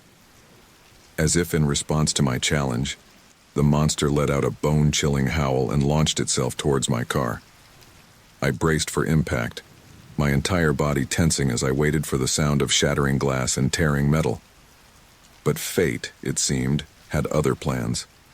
Just as the creature was about to collide with my vehicle, a miracle occurred. The engine, which had been stubbornly silent, suddenly roared to life. The sudden noise startled the monster, causing it to veer off course at the last second. Its massive body scraped along the side of my car with a screech of claws on metal, but it didn't break through. I didn't waste a second. I slammed the car into drive and floored the accelerator. The tires squealed as they fought for traction, and then we were moving, lurching forward with a speed born of pure desperation. In my rearview mirror, I could see the creature recovering, its eyes blazing with fury. It began to give chase, its powerful legs eating up the distance between us. But my old Chevy, perhaps sensing my terror, found reserves of power I didn't know it had. We tore down the mountain road, the engine screaming in protest as I pushed it to its limits. The creature fell behind, becoming smaller and smaller in my mirror until it was swallowed up by the darkness. But I didn't slow down. I couldn't shake the feeling that this was just a temporary reprieve, that the real nightmare was yet to come. As I sped into the night, my hands shaking on the wheel and my heart thundering in my chest, one thought consumed me. I had to get off this mountain, away from that thing no matter what it took, because I knew with a bone-deep certainty that it wasn't going to give up so easily. The sudden roar of the engine was like music to my ears, a symphony of pistons and combustion that promised salvation. I didn't question this miraculous turn of events. I simply reacted. My foot slammed down on the gas pedal so hard, I thought it might go through the floor. The tires squealed in protest as they fought for traction on the damp mountain road. For a heart-stopping moment, I thought we weren't going to move, that I'd be stuck here as that monstrous thing tore into me. But then we lurched forward, the old Chevy finding its footing and launching us into the night. "Go, go, go!" I screamed, urging the car on as if it could hear me. The headlights cut through the fog, revealing the twisting road ahead. I gripped the steering wheel so tightly my knuckles turned white, every muscle in my body tense as I focused on putting as much distance between me and that creature as possible. But it wasn't giving up that easily. I heard it before I saw it. The sound of claws scraping against metal, a high-pitched screech that set my teeth on edge. A quick glance in the rearview mirror confirmed my worst fears. The beast was giving chase, its massive form eating up the distance between us with impossible speed. "No, no, no," I chanted, pressing the accelerator even harder. The engine whined in protest, but I ignored it. Better to blow the engine than become that thing's dinner. The road ahead was a nightmare of hairpin turns and steep drops. Under normal circumstances, I would have been creeping along at a snail's pace, but these were far from normal circumstances. I took the turns at breakneck speed, the tires screeching as they clung to the very edge of the asphalt. More than once I felt the car start to fishtail, and my heart leaped into my throat. But somehow, whether through skill or sheer dumb luck, I managed to keep us on the road. Come on," I muttered, stealing another glance in the mirror. The creature was still there, its eyes glowing with an otherworldly light, fixed on me with predatory intensity. If anything, it seemed to be gaining on us. I turned my attention back to the road just in time to see a sharp bend approaching. I wrenched the wheel to the side, feeling the car tilt dangerously. For a moment I was sure we were going to go over the edge, plummeting into the dark abyss below. But by some miracle, we made it through. The relief was short-lived. A deafening thud shook the entire car and the roof dented inward above my head. My blood ran cold as I realized what had happened. The thing had jumped onto the roof. "Oh God," I whimpered, my voice barely audible over the roar of the engine and the pounding of my own heart. The roof creaked and groaned under the creature's weight. I could hear its claws scrabbling for purchase on the smooth metal, punctuated by low, guttural growls that vibrated through the entire vehicle. Panic threatened to overwhelm me. I was trapped in here with that monster right above me, separated by nothing more than a thin sheet of metal. Its claws punched through the roof, sending a shower of sparks and debris onto my lap. I screamed, the sound drowned out by the beast's furious snarls. Acting on pure instinct, I started to swerve wildly from side to side. The car lurched and swayed dangerously, threatening to tip over with each violent motion. But I was beyond caring about that. All that mattered was getting this thing off my car. "Get off!" I yelled, though I knew it was futile. "Leave me alone." The creature responded with a roar that shook me to my very core. Its claws raked across the roof, tearing through the metal like it was tissue paper. I could see fur and flashing teeth through the holes, and I knew it was only a matter of time before it broke through completely. In desperation, I spotted a low-hanging branch jutting out over the road ahead. It was a risky move, but I was out of options. I aimed straight for it, praying that it would be enough to dislodge my unwanted passenger. The branch scraped along the roof with a horrific screeching sound. I heard a yelp of pain and surprise from above, and then a heavy thud as something large hit the ground behind me. I didn't dare look back. I kept my foot planted firmly on the accelerator, urging every last bit of speed out of my battered car. The engine was making alarming noises now, clearly pushed well beyond its limits, but I couldn't afford to ease up. For several tense minutes, I drove in a state of hyper-alertness, expecting at any moment to hear those claws on the car again. But as the minutes ticked by and the road began to level out, I allowed myself to hope that maybe, just maybe, I had managed to shake it off. Eventually, I spotted lights in the distance, a town or at least some kind of settlement. The sight of it nearly made me weep with relief. I was about to slow down when a haunting howl echoed through the night, sending chills down my spine. It was still out there, and it wasn't giving up. As I sped towards the promise of safety and civilization, I couldn't shake the feeling that this was far from over. The creature might have lost this round, but something told me it wasn't done hunting me yet. And as the adrenaline began to wear off, leaving me shaky and exhausted, I wondered how much longer I could keep running. The lights of the town grew closer, offering a beacon of hope in the darkness. But even as I approached, I couldn't help but glance nervously in my rearview mirror, half expecting to see those glowing eyes once again. The night was far from over, and I had a sickening feeling that the real terror was yet to come. The screeching of metal filled the air as the creature's claws tore through the roof of my car. I watched in horror as the steel peeled away like tinfoil, revealing glimpses of matted fur and gleaming teeth. The beast's hot, rancid breath seeped through the gaps, making me gag. "No, no, no!" I screamed, ducking low in my seat as a massive paw swiped through the opening, missing my face by mere inches. My heart was pounding so hard I thought it might burst out of my chest. I could barely see the road through my tears of terror, but I knew I couldn't stop. Stopping meant death. That's when I saw it, a massive tree branch hanging low over the road ahead. In that moment of pure desperation, a plan formed in my mind. It was reckless, probably suicidal, but it was all I had. "Please work," I whispered, gripping the steering wheel so tightly my knuckles turned white. I floored the accelerator, feeling the old Chevy lurch forward with a protesting groan. The speedometer crept past 70, 80, 90 miles per hour. The engine screamed in protest, but I ignored it. All that mattered was reaching that branch before the monster tore through the roof completely. The creature seemed to sense my plan. It redoubled its efforts, its claws raking furrows in the metal just above my head. I could hear its snarls of frustration and hunger, a sound that chilled me to my very core. Come on," I chanted, willing the car to go faster. The branch loomed ahead, a dark silhouette against the night sky. I braced myself, hunching down as low as I could in the seat while still maintaining control of the car. The impact was deafening. There was a sickening crunch of metal and wood, followed by a howl of pain and surprise from above. The entire car shuddered violently, and for a heart-stopping moment, I thought we were going to flip. I heard a heavy thud behind me, and in the rearview mirror, I caught a glimpse of a massive, fur-covered form tumbling across the asphalt.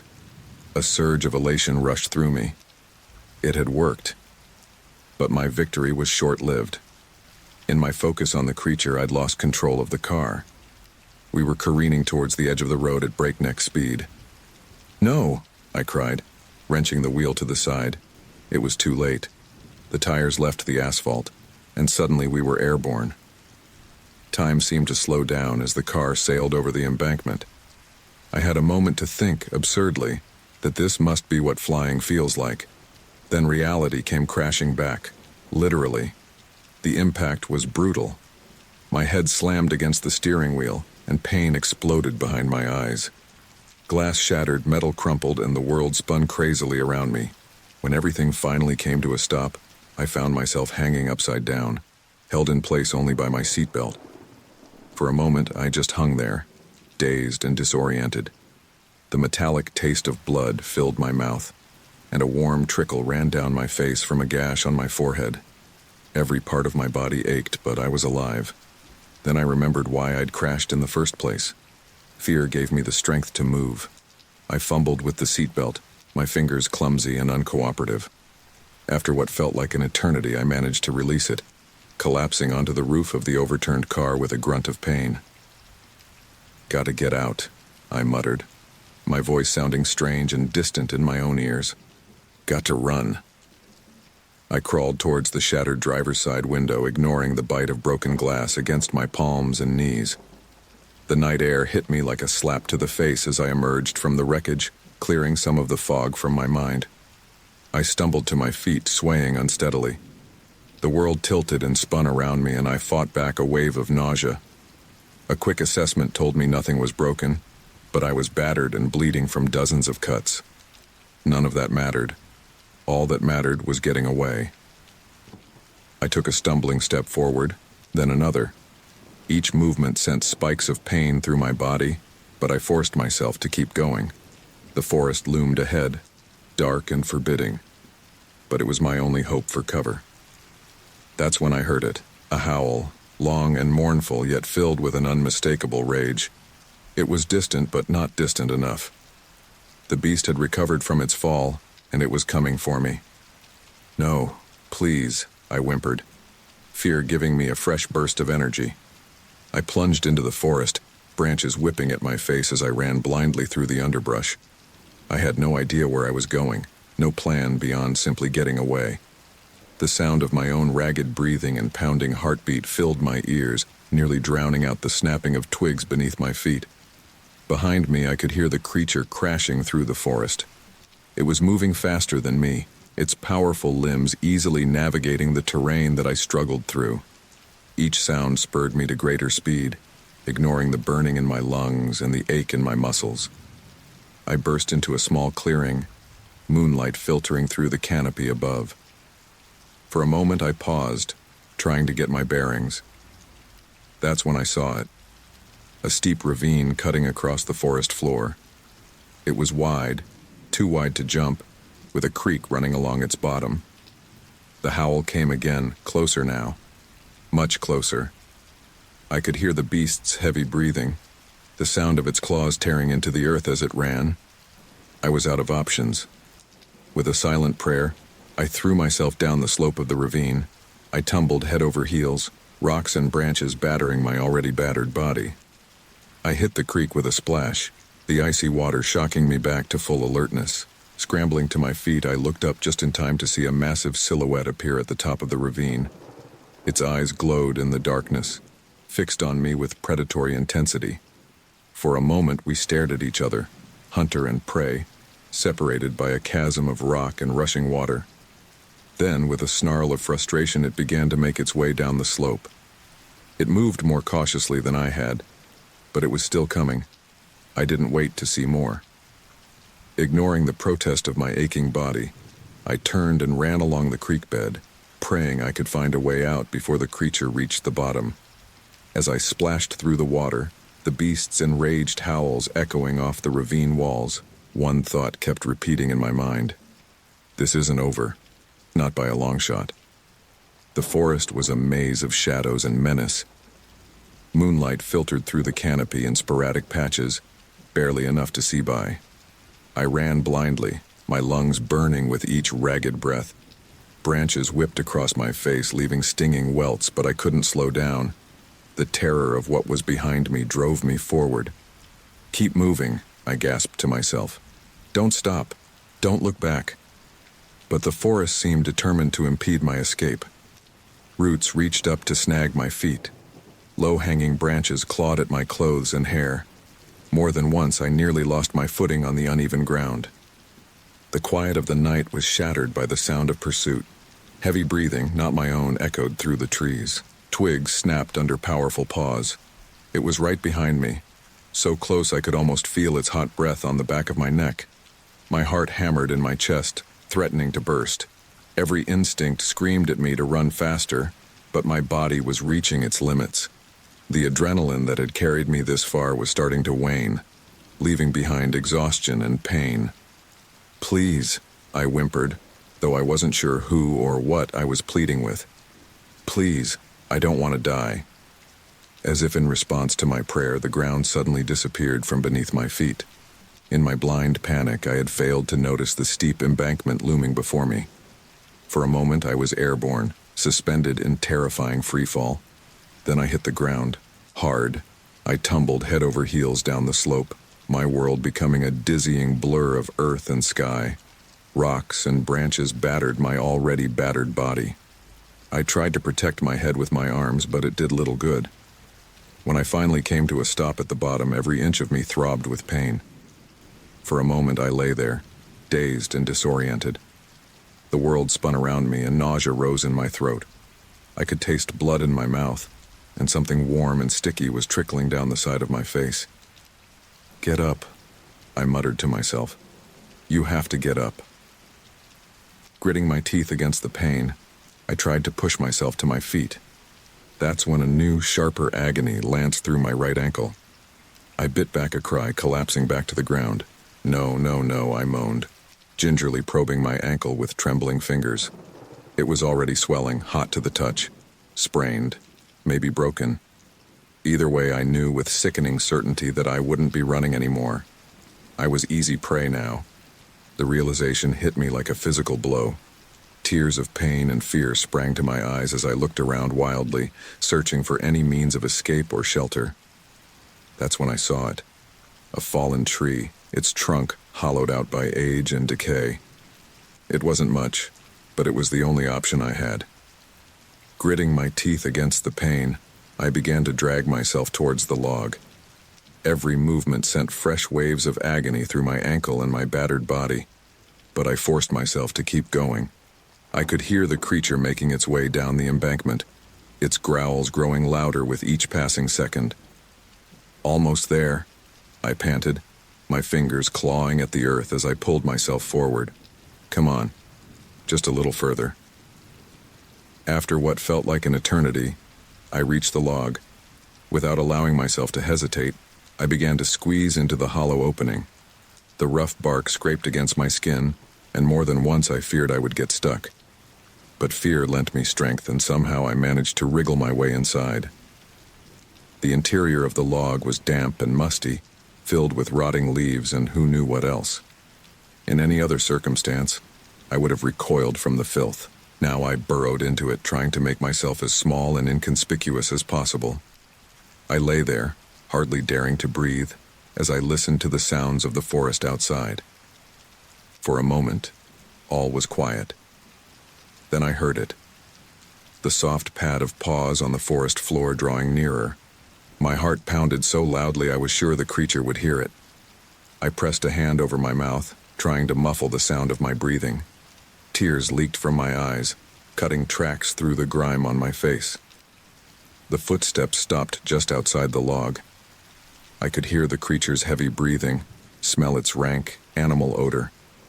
It snuffled at the ground, letting out a low growl that vibrated through the wood around me. Please don't find me, I thought desperately.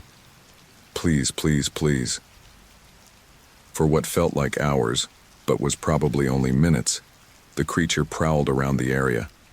I could hear it circling the log, its claws scraping against the bark. More than once I was sure it was about to discover my hiding place. But somehow, miraculously, it didn't. Eventually its footsteps began to move away, fading into the distance. Even then, I didn't dare move. I remained frozen in place, every muscle tense, waiting for it to return. As the minutes ticked by and the forest remained quiet, I finally allowed myself to relax slightly. The immediate danger seemed to have passed, but I knew I wasn't safe yet. Far from it. I was lost in an unfamiliar forest, injured and alone. The creature was still out there somewhere, and I had no doubt it was still hunting me. Sooner or later I would have to leave the relative safety of the log and try to find my way back to civilization. But for now, I allowed myself a moment of respite. I closed my eyes, trying to calm my racing heart and gather what little strength I had left. I knew that when dawn broke, I would face new challenges and dangers. As I lay there in the dark, damp confines of the hollow log, one thought kept repeating in my mind. This night was far from over, and I had a sinking feeling that the worst was yet to come. The first sign that my temporary sanctuary had been compromised was a gust of hot, fetid breath that filled the hollow log. My heart, which had just begun to slow, immediately kicked into overdrive. I pressed myself as far back as I could, praying that the darkness would conceal me. But then I saw it. The werewolf's snout, pushing into the opening of the log. Its nostrils flared, taking in my scent. I could see its teeth, yellowed and sharp, gleaming in what little moonlight filtered through the trees. I clamped a hand over my mouth to stifle a scream. My entire body trembled with terror, and I was sure the creature could hear my heart pounding. Its breath came in heavy pants, filling the confined space with the stench of decay and raw meat. For a moment, we were frozen in a horrific tableau. The monster, straining to reach its prey, and me, paralyzed with fear. Then, with a snarl that sent shivers down my spine, it began to claw at the log. The sound of its claws raking against the wood was deafening in the confined space. Splinters flew, some striking my face and arms, but I barely felt them. All I could focus on was the steady destruction of my only protection. This can't be happening, I thought, my mind reeling with disbelief and terror. This can't be real. But it was real. All too real. The log groaned and creaked under the assault. I could see cracks spreading through the wood, widening with each powerful swipe of the creature's claws. I knew I had to move, had to try to escape, but my body refused to cooperate. Fear had turned my muscles to lead, and my injured ankle throbbed with a pain that promised limited mobility at best. With a final mighty blow, the log split open like an overripe fruit. Moonlight flooded in, momentarily blinding me. When my vision cleared, I found myself face to face with the stuff of nightmares. The werewolf's head was now fully inside the log, its massive body blocking any hope of escape. Its eyes, a sickly yellow that seemed to glow with an inner light, bored into mine. I saw no trace of humanity in those eyes, only a primal, all-consuming hunger. Time seemed to stand still as we stared at each other. I could see every detail of its face. The coarse fur, matted with what looked horribly like dried blood, the saliva dripping from its open jaws, the twitching of its nose as it drank in my scent. "Please," I whispered, though I knew it was futile. This wasn't a creature capable of mercy or understanding. It was a predator, and I was its prey. The werewolf's muscles tensed, preparing to lunge. In that split-second, survival instinct finally overcame paralyzing fear. Without conscious thought, my hand plunged into the rotting detritus at the bottom of the log. I came up with a fistful of dirt, leaves, and who knew what else. As the creature lunged, I threw the handful directly into its eyes. The effect was immediate and dramatic. The werewolf reared back with a howl of pain and rage that shook the very air around us. It pawed at its face, momentarily blinded and disoriented. I didn't waste the opportunity. Ignoring the screaming pain in my ankle, I scrambled out of the shattered remains of the log. My movements were clumsy and desperate, driven by pure adrenaline and the primal need to survive. "Run," I gasped to myself. "Just run. Don't look back." But running was beyond me. The best I could manage was a lurching hobble, each step sending fresh waves of agony through my injured ankle. I could hear the werewolf behind me, its howls of pain turning to snarls of fury as it recovered from my desperate attack. The forest around me was a blur of shadows and moonlight. I had no idea where I was going, no plan beyond putting as much distance between myself and the monster as possible. Branches whipped at my face. Roots seemed to reach up to trip me, but I pressed on.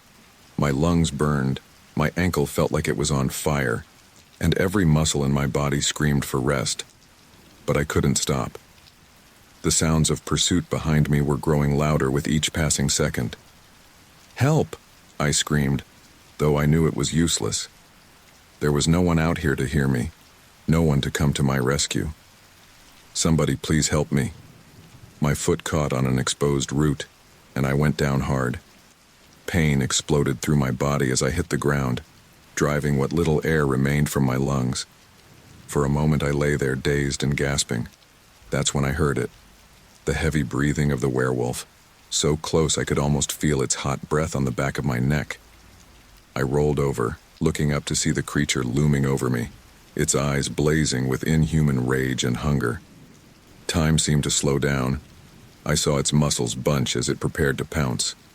I saw the moonlight glinting off its razor-sharp claws. I saw my death reflected in those terrible yellow eyes. In that moment, a strange calm washed over me. If this was how I was going to die, I wasn't going to do it cowering in fear. I met the creature's gaze, my hands clenching into fists at my sides. "Come on, then," I whispered, a hysterical laugh bubbling up in my throat. "Let's get this over with." The werewolf's lips pulled back in a snarl, revealing rows of gleaming teeth. It tensed, ready to deliver the final, fatal blow. And then, in the distance, a sound cut through the night, a sound that made both me and the werewolf freeze. The howl of a wolf. A real wolf. The werewolf's head snapped up, its ears swiveling towards the sound. For a moment, it seemed torn between its prey, me, and this new development. Another howl echoed through the forest, closer this time. And another. And another. A whole pack, by the sound of it, and they were coming our way. The werewolf let out a frustrated growl, looking down at me one last time. Then, with a speed that belied its massive size, it turned and bounded off into the forest. I lay there for several minutes, hardly daring to breathe. Part of me was convinced that this was a trick, that the monster would return at any moment to finish what it had started. But as the wolf howls grew closer and the forest remained otherwise quiet, I finally allowed myself to believe that I had been granted a reprieve. It wasn't over. I was still lost, injured, and in danger, but I was alive. As I struggled to my feet, wincing at the pain that shot through my battered body, one thought kept repeating in my mind. Dawn was coming, and with it, perhaps, the hope of rescue. But I knew that the memory of this night, of those terrifying yellow eyes and gnashing teeth, would haunt me long after the sun rose. The first rays of dawn broke through the trees, casting long shadows across the forest floor. I limped forward, each step sending waves of pain through my battered body. My ankle throbbed mercilessly, and every muscle ached from the night's terrifying ordeal. But I pressed on, driven by a desperate hope that safety lay just ahead. As I stumbled through the underbrush, I caught a glimpse of something that made my heart leap. A break in the trees that looked suspiciously like a road. "Please," I whispered, my voice hoarse from screaming and exhaustion. "Please let it be real." I quickened my pace as much as my injuries would allow, ignoring the protests of my body. The forest seemed to resist my escape, branches clawing at my clothes and roots threatening to trip me with every step. But I was beyond caring about such minor obstacles now. As I drew closer to the clearing, a sound reached my ears that nearly brought me to my knees with relief. The distant hum of traffic. Tears sprang to my eyes and a sob escaped my lips. "I made it," I gasped. "Oh God, I actually made it." The trees thinned out, revealing a 2-lane highway stretching off into the distance. It was the most beautiful sight I had ever seen. I stumbled to the edge of the road, my legs finally giving out as I collapsed onto the gravel shoulder. For a moment, I simply lay there, overwhelmed by a mixture of relief and exhaustion. The cool morning air felt heavenly against my skin, and the sound of approaching vehicles was like music to my ears. I was safe. The nightmare was over. Or so I thought. The rumble of an engine drew my attention, and I looked up to see a truck approaching in the distance. With a surge of renewed energy, I pushed myself to my feet, ignoring the screaming pain in my ankle. "Hey!" I shouted, waving my arms frantically above my head. "Help! Please stop!" The truck drew closer, and I could see the driver now. A middle-aged man with a concerned expression on his face. He began to slow down, and for a moment, I allowed myself to believe that everything would be all right. But then I saw his eyes widen in fear, his mouth opening in a silent scream. And I knew, with a sickening certainty, that the nightmare wasn't over yet. I turned, my movements feeling slow and sluggish, as if I were underwater. And there it was, the werewolf, its massive form emerging from the tree line like something out of a horror movie. Time seemed to stand still as our eyes met. I saw the primal hunger in its gaze, the same terrifying intensity that had haunted me throughout the night. Its lips pulled back in a snarl, revealing rows of yellowed teeth. "No," I whispered, my voice barely audible over the pounding of my heart. "Please, no." But my pleas fell on deaf ears. With a bone-chilling howl, the werewolf lunged towards me, its powerful legs propelling it across the distance between us in mere seconds. I tried to move, to run, to do anything, but my battered body refused to cooperate. I was frozen in place, watching in helpless terror as the creature closed in, its jaws open wide. The truck's horn blared, startlingly loud in the early morning quiet. I saw the driver's face, a mask of horror and disbelief, as he swerved to avoid the nightmarish scene unfolding before him. In that final moment, as the werewolf's hot breath washed over me and its claws reached for my flesh, a strange sense of calm settled over me. I had survived the night against all odds, had come so close to rescue. If this was how it ended, at least I had fought until the very end. I closed my eyes, bracing for the impact, for the pain that would surely follow. But instead, I heard the screech of tires, the blare of a horn, and then nothing. When I opened my eyes, I was alone on the side of the road. The werewolf was gone, vanished, as if it had never been there at all. The truck had come to a stop several yards down the road, its driver staring back at me with a mixture of concern and confusion. I looked around wildly, my breath coming in ragged gasps. There was no sign of the creature, no evidence of the terror that had pursued me through the night. Had I imagined it all? Was I losing my mind? "Hey, are you okay?" The truck driver called out, his voice shaky. What was that thing?" I opened my mouth to respond, but no words came out. How could I explain what had happened? Who would believe me? As the adrenaline began to fade, the full weight of my injuries and exhaustion hit me like a physical blow. I swayed on my feet, darkness creeping in at the edges of my vision. The last thing I saw before consciousness slipped away was the truck driver running towards me, his face a mask of concern. As I fell, I had one final coherent thought. It was over. But would anyone ever believe what had really happened in these woods?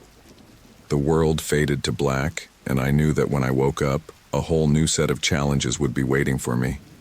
The night might be over, but the real ordeal was just beginning. The world slowed to a crawl as I watched the werewolf's massive form hurtling towards me. In that split second, survival instinct took over. I threw myself to the side, my battered body protesting the sudden movement. I felt the rush of air as the creature's claws barely missed me, the stench of its breath washing over me as it passed. I hit the ground hard, the impact driving what little air remained from my lungs. Pain exploded through my already injured body, but I didn't have time to dwell on it. I rolled, desperate to put some distance between myself and the monster. The sound of screeching tires pierced the air. I looked up just in time to see the truck speeding away, its driver clearly deciding that whatever was happening here was more than he wanted to deal with. I couldn't blame him, but the sight of my only hope for rescue disappearing down the road filled me with a despair so profound it was almost paralyzing. "No!" I screamed, my voice raw and broken. "Come back, please." But my cries fell on deaf ears. The truck's taillights faded into the distance, leaving me alone once again with the relentless beast that had been hunting me all night. The werewolf recovered quickly from its missed attack. It turned to face me, its yellow eyes blazing with inhuman hunger and rage. A low growl rumbled from its chest, a sound that sent shivers down my spine and made my hair stand on end. I scrambled backward, my eyes darting around frantically for anything I could use to defend myself. That's when I saw it, a fallen branch, thick and sturdy, lying just within reach. Without taking my eyes off the advancing creature, I grabbed the branch. It was heavier than I expected, and in my weakened state, I struggled to lift it. But the sight of those razor-sharp claws and gleaming teeth gave me strength I didn't know I possessed. "Stay back!" I shouted, swinging the branch wildly in front of me. My voice cracked with fear and exhaustion, but I tried to inject as much force into it as I could. "I'm warning you." The werewolf paused, tilting its head as if considering this new development. For a moment I dared to hope that maybe, just maybe, I had given it pause. But then its lips pulled back in a snarl, revealing rows of yellowed teeth. It began to circle me, its movements slow and deliberate, like a predator toying with its prey. I turned with it, keeping the branch between us. My arms trembled with the effort of holding it up, and sweat stung my eyes despite the cool morning air. Every instinct screamed at me to run, but I knew that would be suicide. My only hope was to somehow keep this monster at bay until what? Help arrived. The sun came up, and it magically transformed back into a human? "What do you want from me?" I found myself asking, though I knew it was futile. This wasn't a creature capable of communication or reason. It was a force of nature, as implacable and merciless as a storm. The werewolf's only response was another growl, deeper this time. It tensed, and I knew it was preparing to attack again. "No!" I shouted, swinging the branch with all my might as it lunged. I felt the impact reverberate up my arms as the wood connected with the creature's shoulder. It yelped in pain or surprise, I couldn't tell which, and stumbled back a step. For a brief, shining moment, I felt a surge of triumph. I had hurt it. It wasn't invincible. But my victory was short-lived. The werewolf recovered quickly, and now its eyes burned with a fury that made its previous aggression seem tame by comparison. It struck with lightning speed, its claws slashing through the air. I tried to block with the branch, but I was too slow, too weak. White-hot agony exploded through my arm as its claws raked across my flesh. I cried out, my vision blurring with pain and tears. The branch fell from my nerveless fingers, landing on the ground with a dull thud that seemed to echo my fading hopes. I staggered back, clutching my injured arm to my chest. Warm blood seeped between my fingers, and the coppery smell of it filled the air. This is it, I thought, a strange calm settling over me. This is how I die. The werewolf advanced, its muzzle wrinkled in a triumphant snarl. I could see my death reflected in those terrible yellow eyes, and I knew with sickening certainty that my end would be neither quick nor merciful. I closed my eyes, bracing for the final, fatal blow. But instead of teeth and claws, I heard a sound that cut through the morning air like a whip crack, a gunshot. My eyes flew open just in time to see the werewolf flinch, a pained yelp escaping its throat. For a moment it stood there, its eyes wide with what looked almost like surprise. Then, with a speed that belied its massive size, it turned and bounded into the woods, disappearing among the trees as if it had never been there at all. I stood there, frozen in disbelief, my mind struggling to process what had just happened. The forest was suddenly eerily quiet. Even the birds seemed to be holding their breath. "Hello," I called out, my voice trembling. Is someone there?" Silence answered me. I looked around wildly, searching for my unseen savior, but saw no one. Had I imagined the gunshot? Was this all some kind of trauma-induced hallucination? But then I saw it, a small tuft of fur on the ground where the werewolf had stood, and beside it, a spot of dark liquid that could only be blood. As the adrenaline began to fade, the full weight of what had happened crashed down on me. My legs gave out and I sank to the ground, my whole body shaking with delayed shock and relief. I don't know how long I sat there staring at that small piece of evidence that proved I hadn't imagined it all. Minutes or hours could have passed. Time seemed to have lost all meaning. It was the sound of approaching sirens that finally snapped me out of my daze. Help was coming, but with it would come questions I didn't know how to answer. As I struggled to my feet, wincing at the pain from my various injuries, one thought kept repeating in my mind. Would anyone believe what had really happened here?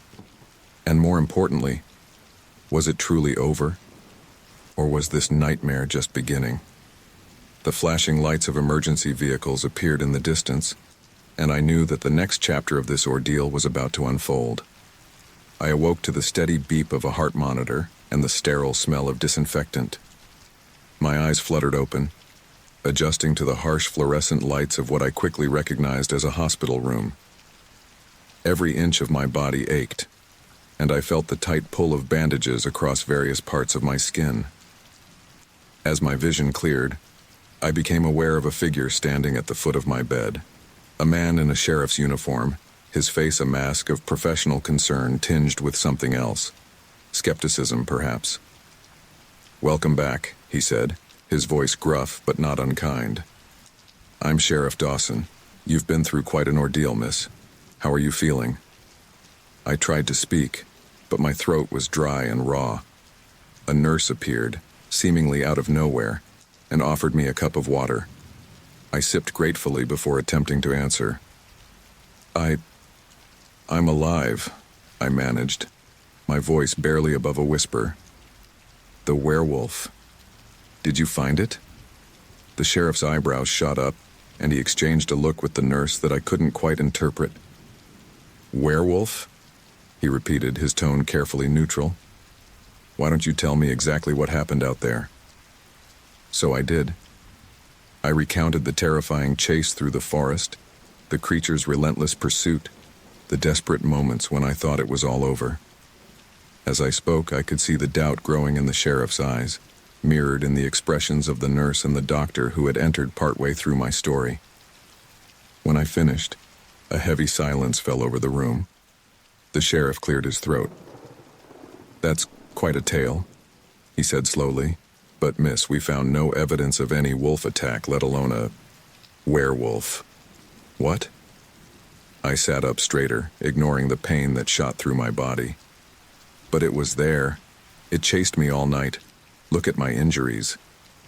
The doctor stepped forward, his face a mask of professional concern. Your injuries are consistent with a car crash and a fall down a steep embankment, he explained gently. We found your wrecked vehicle about a mile into the forest. It seems you wandered quite a distance in your confused state. Confused state? I repeated, feeling a growing sense of panic. No, you don't understand. It was real. The werewolf was real. The sheriff and the doctor exchanged another look. Miss, the sheriff said, we did a thorough search of the area. We found no tracks, no fur, no blood. Nothing to suggest any large predator was in the vicinity. But the gunshot, I insisted, grasping at straws. Someone shot at it. That's why it ran away. We didn't find any evidence of gunfire either, the sheriff replied, his voice gentle but firm. No shell casings, no residue. I felt like I was drowning, my certainty slipping away with each word they spoke. This can't be happening, I muttered, more to myself than to them. I know what I saw. I know what happened to me. The doctor stepped closer, his voice taking on a soothing tone that only served to heighten my agitation. You suffered a significant concussion in the crash, he explained. It's not uncommon for patients with head injuries to experience vivid hallucinations or to confuse dreams with reality. Hallucinations, I repeated, the word tasting bitter in my mouth. You think I imagined all of this? The mind is a powerful thing, the nurse chimed in, her voice dripping with sympathy that felt more like pity. Especially when it's been through trauma.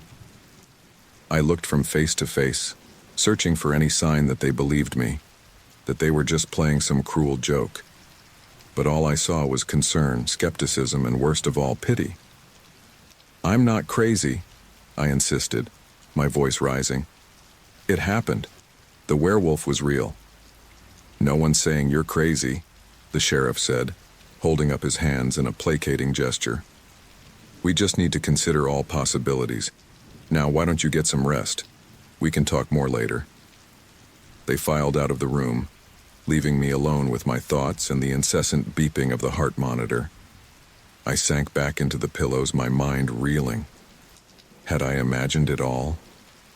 Was it possible that the terror I'd experienced, the creature I'd seen with my own eyes, was nothing more than a figment of my concussed imagination? No, it couldn't be.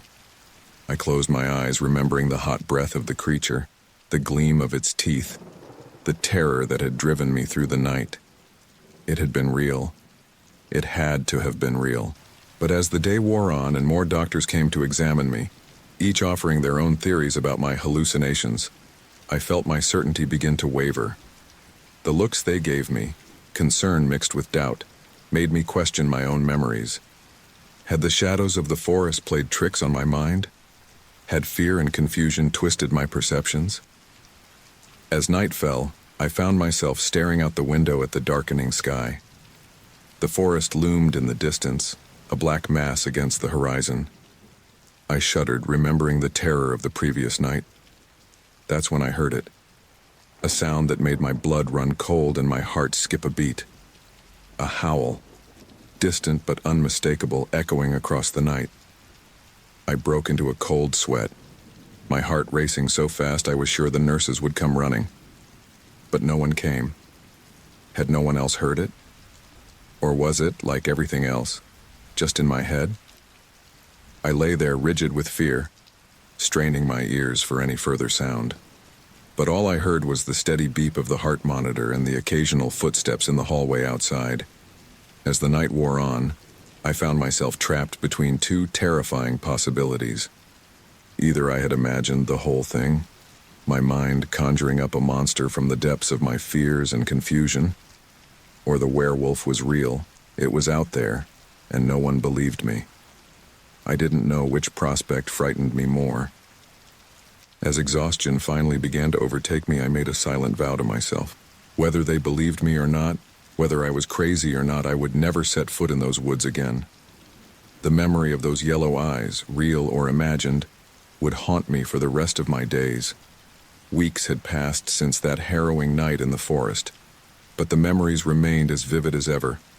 I stood in front of my repaired car, running my fingers along the smooth metal where once there had been deep gouges and dents. The body shop had done an excellent job. To the casual observer, there was no sign of the terror I had endured. But I knew better. My fingertips found the faint, almost imperceptible ridges where the werewolf's claws had torn through steel as if it were paper. The repair had masked them but couldn't erase them completely. Much like the scars that now crisscrossed my own body, hidden beneath my clothes but ever present. "You sure you're ready to drive her again?" My neighbor Tom called out from his driveway. His voice was filled with forced cheerfulness, barely masking the concern underneath. I forced a smile, turning to face him. "Yeah, I think so. Can't keep relying on rides forever, right?" Tom nodded, his eyes flickering briefly to the woods behind my house. "Well, just be careful out there. Maybe stick to the main roads for a while, you know?" I knew what he was really saying. Stay out of the forest. Don't go looking for trouble. Don't start ranting about werewolves again. "Don't worry," I assured him, my voice sounding hollow even to my own ears. "I'm done with shortcuts through the woods." Tom seemed relieved, offering a wave before heading back into his house. As soon as his door closed, I let the fake smile drop from my face. I was tired. Tired of the pitying looks, the whispers behind my back, the way conversations would stop when I entered a room. I'd stopped telling people about that night. The disbelief, the concerned suggestions that I seek therapy, the not-so-subtle implications that I might be losing my mind. It had all become too much. So I smiled. I nodded. I agreed that it must have been the concussion playing tricks on my mind. But I knew the truth. And the truth was far more terrifying than any fiction my brain could conjure. As dusk began to fall, I found myself glancing nervously at the deepening shadows. It was a habit I'd developed over the past weeks, one I couldn't seem to shake no matter how hard I tried, because sometimes in the moments between day and night, I swore I could see them, glowing yellow eyes, watching me from the darkness. Rationally, I knew it was probably just my imagination, my mind playing tricks born from trauma and fear. But rationality held little sway over the primal part of my brain that remembered teeth and claws and hot, rancid breath. I shook my head, trying to dispel the growing unease. "Get a grip," I muttered to myself. "It's over. You're safe." But even as I said the words, I knew they were a lie. Deep down in the part of me that still woke up screaming in the night, I knew it was still out there. Waiting. Hunting. The werewolf was real as the scars on my body and the nightmares that plagued my sleep. But I had no proof. Nothing beyond my own testimony, which even I sometimes doubted in my darkest moments. The claw marks on my car had been written off as damage from the crash. My injuries, explained away by my tumble down the embankment. Even the tuft of fur I'd seen that morning had vanished, whether taken by the wind or simply a figment of my overwhelmed imagination, I couldn't say. With a deep breath, I opened the car door and slid into the driver's seat. The familiar smell of leather and air freshener washed over me, but instead of comfort, it brought a flood of memories. The last time I'd sat here, I'd been fleeing for my life, the sound of inhuman howls echoing in my ears. "Stop it," I told myself firmly. "You can do this. It's just a car. Just a drive." I turned the key, the engine roaring to life. For a moment I sat there, hands gripping the steering wheel so tightly my knuckles turned white. Then, with a determination born of necessity and stubborn pride, I put the car in drive and pulled out onto the street. As the houses of my neighborhood gave way to more rural surroundings, I couldn't help but feel a growing sense of unease. The shadows seemed to deepen, the trees looming ominously on either side of the road. Every rustle of leaves in the wind, every flicker of movement in my peripheral vision sent my heart racing. "It's not real," I whispered, a mantra I'd repeated countless times over the past weeks. "It's just your imagination. You're safe." But as I drove down that lonely stretch of road, the forest pressing in on all sides, I couldn't shake the feeling that I was being watched, hunted, that at any moment a monstrous form might burst from the tree line, all teeth and claws and primal hunger. My eyes darted constantly to the rearview mirror, searching the darkness behind me for any sign of pursuit. The rational part of my mind knew it was paranoia, knew that I was letting fear control me. But the part of me that had stared into those inhuman yellow eyes, that had felt hot breath on my face and claws raking my flesh, that part knew better. As I rounded a bend in the road, my headlights illuminated something that made my blood run cold. There, at the edge of the asphalt, was a massive paw print pressed into the soft earth of the shoulder. I slammed on the brakes, the car skidding to a stop. For a long moment I sat there, my breath coming in short, sharp gasps. It couldn't be. It wasn't possible. With trembling hands, I reached for the door handle.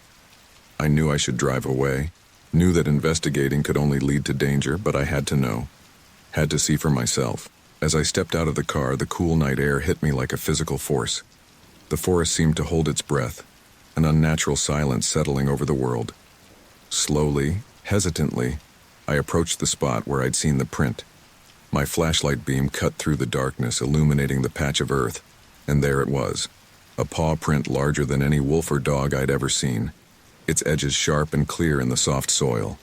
I stood there staring at the undeniable evidence of my nightmare's existence.